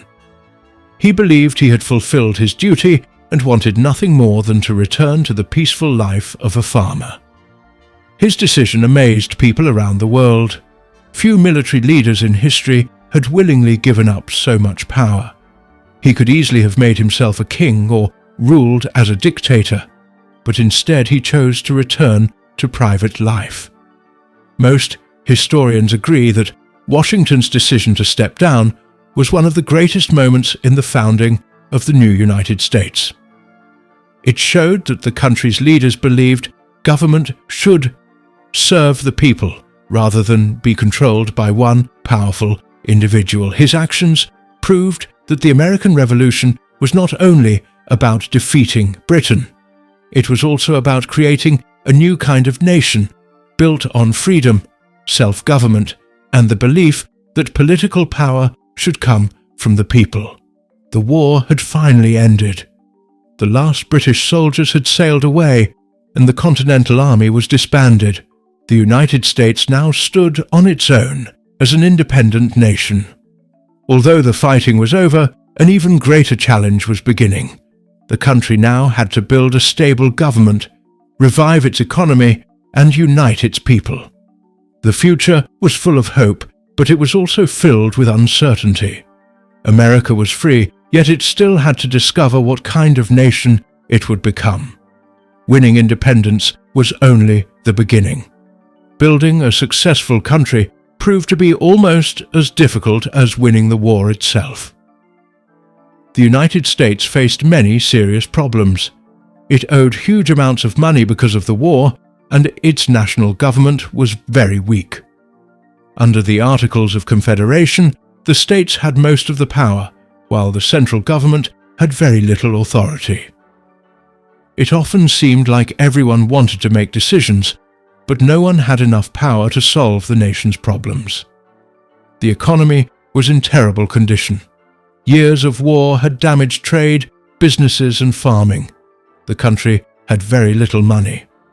The individual states often argued with one another over trade, borders, and other issues, since the national government could not collect taxes. It had no reliable way to repay its debts or maintain an army to protect the country if another war broke out. Many historians point out that the United States was so poor after the Revolution that it struggled even to pay the soldiers who had fought for its freedom. This created anger and disappointment among many veterans, and even led to a few small rebellions. At the time, many people in both America and Europe believed the new nation might not survive. However, the American people refused to lose hope. They had fought hard for their independence and believed strongly that governments should exist because of the will of the people, not because of the wishes of a king. They knew they needed a stronger system of government, but they also wanted to make sure it would never become a tyranny. Finding the right balance between strength and freedom became one of the greatest challenges facing the young nation. The answer came in the year 1787, when delegates from the states gathered in Philadelphia to write a new constitution. The Constitutional Convention lasted many months and involved long debates, difficult decisions, and countless compromises. The delegates included some of the brightest thinkers and most practical leaders of their time. Together, they worked to create a government that could unite the states, protect individual rights, and provide lasting stability for the country. The result was the Constitution of the United States, a document that became the supreme law of the nation. It created a federal republic with a stronger national government divided into three separate branches: the legislative branch, the executive branch, and the judicial branch. This system allowed each branch to limit the powers of the others through checks and balances, making it much harder for any one person or group to gain too much control. The Constitution also gave the national government the authority to collect taxes, raise an army, regulate trade, and carry out other important responsibilities that the earlier government could not perform. It represented a bold new idea that a nation could be governed by laws created by the people themselves. Even so, the Constitution was not perfect. One of its greatest weaknesses was that it allowed slavery to continue. Still, it was a major improvement over the Articles of Confederation and showed that the American people were capable of governing themselves through democratic institutions rather than relying on a king. The journey from the first shots fired at Lexington and Concord to the signing of the Treaty of Paris had been long, painful, and costly. Yet the American people had achieved their goal. They had won their independence and created a new government that inspired people around the world who hoped for greater freedom and self-rule. The legacy of the American Revolution was much greater than military victory. It created a new nation that would eventually grow into one of the world's most powerful countries, although at that time it was only a small republic facing many struggles. The British had left, peace had been secured, and the Constitution provided a new foundation for the future. The revolution that had begun with a tense confrontation on a village green had finally come to an end. Still, the end of the war did not mean the end of the story. The revolution shaped the United States for generations, and the courage of the men and women who lived through it became part of the nation's history and identity. There was no single final battle that neatly ended everything. Instead, the war slowly faded into the past, leaving room for a new country to grow and develop. The United States was now an independent nation, but it remained fragile. It consisted of 13 states, each with its own interests and priorities. The national government was still finding its place, while many of the military heroes of the Revolution were learning how to become political leaders. George Washington, the great military commander, became the nation's first president. Leading the country brought challenges that were very different from leading an army. He faced enormous debts, difficult political disagreements, and the task of creating traditions for a government that had never existed before. America was free, but it was still searching for its direction, much like a young person beginning an independent life without knowing exactly what the future would bring. The Revolution changed history in remarkable ways. It proved that a colony could fight for its independence and succeed. That example inspired many other movements for freedom around the world during the years that followed. It also introduced a new way of thinking about government, based on popular sovereignty, individual rights, and the belief that leaders should answer to the people. The Declaration of Independence and the Constitution were much more than written documents.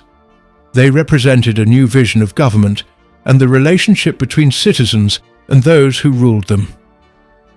Historians widely agree that the ideas born during the American Revolution had a deep and lasting influence on political thought across the world.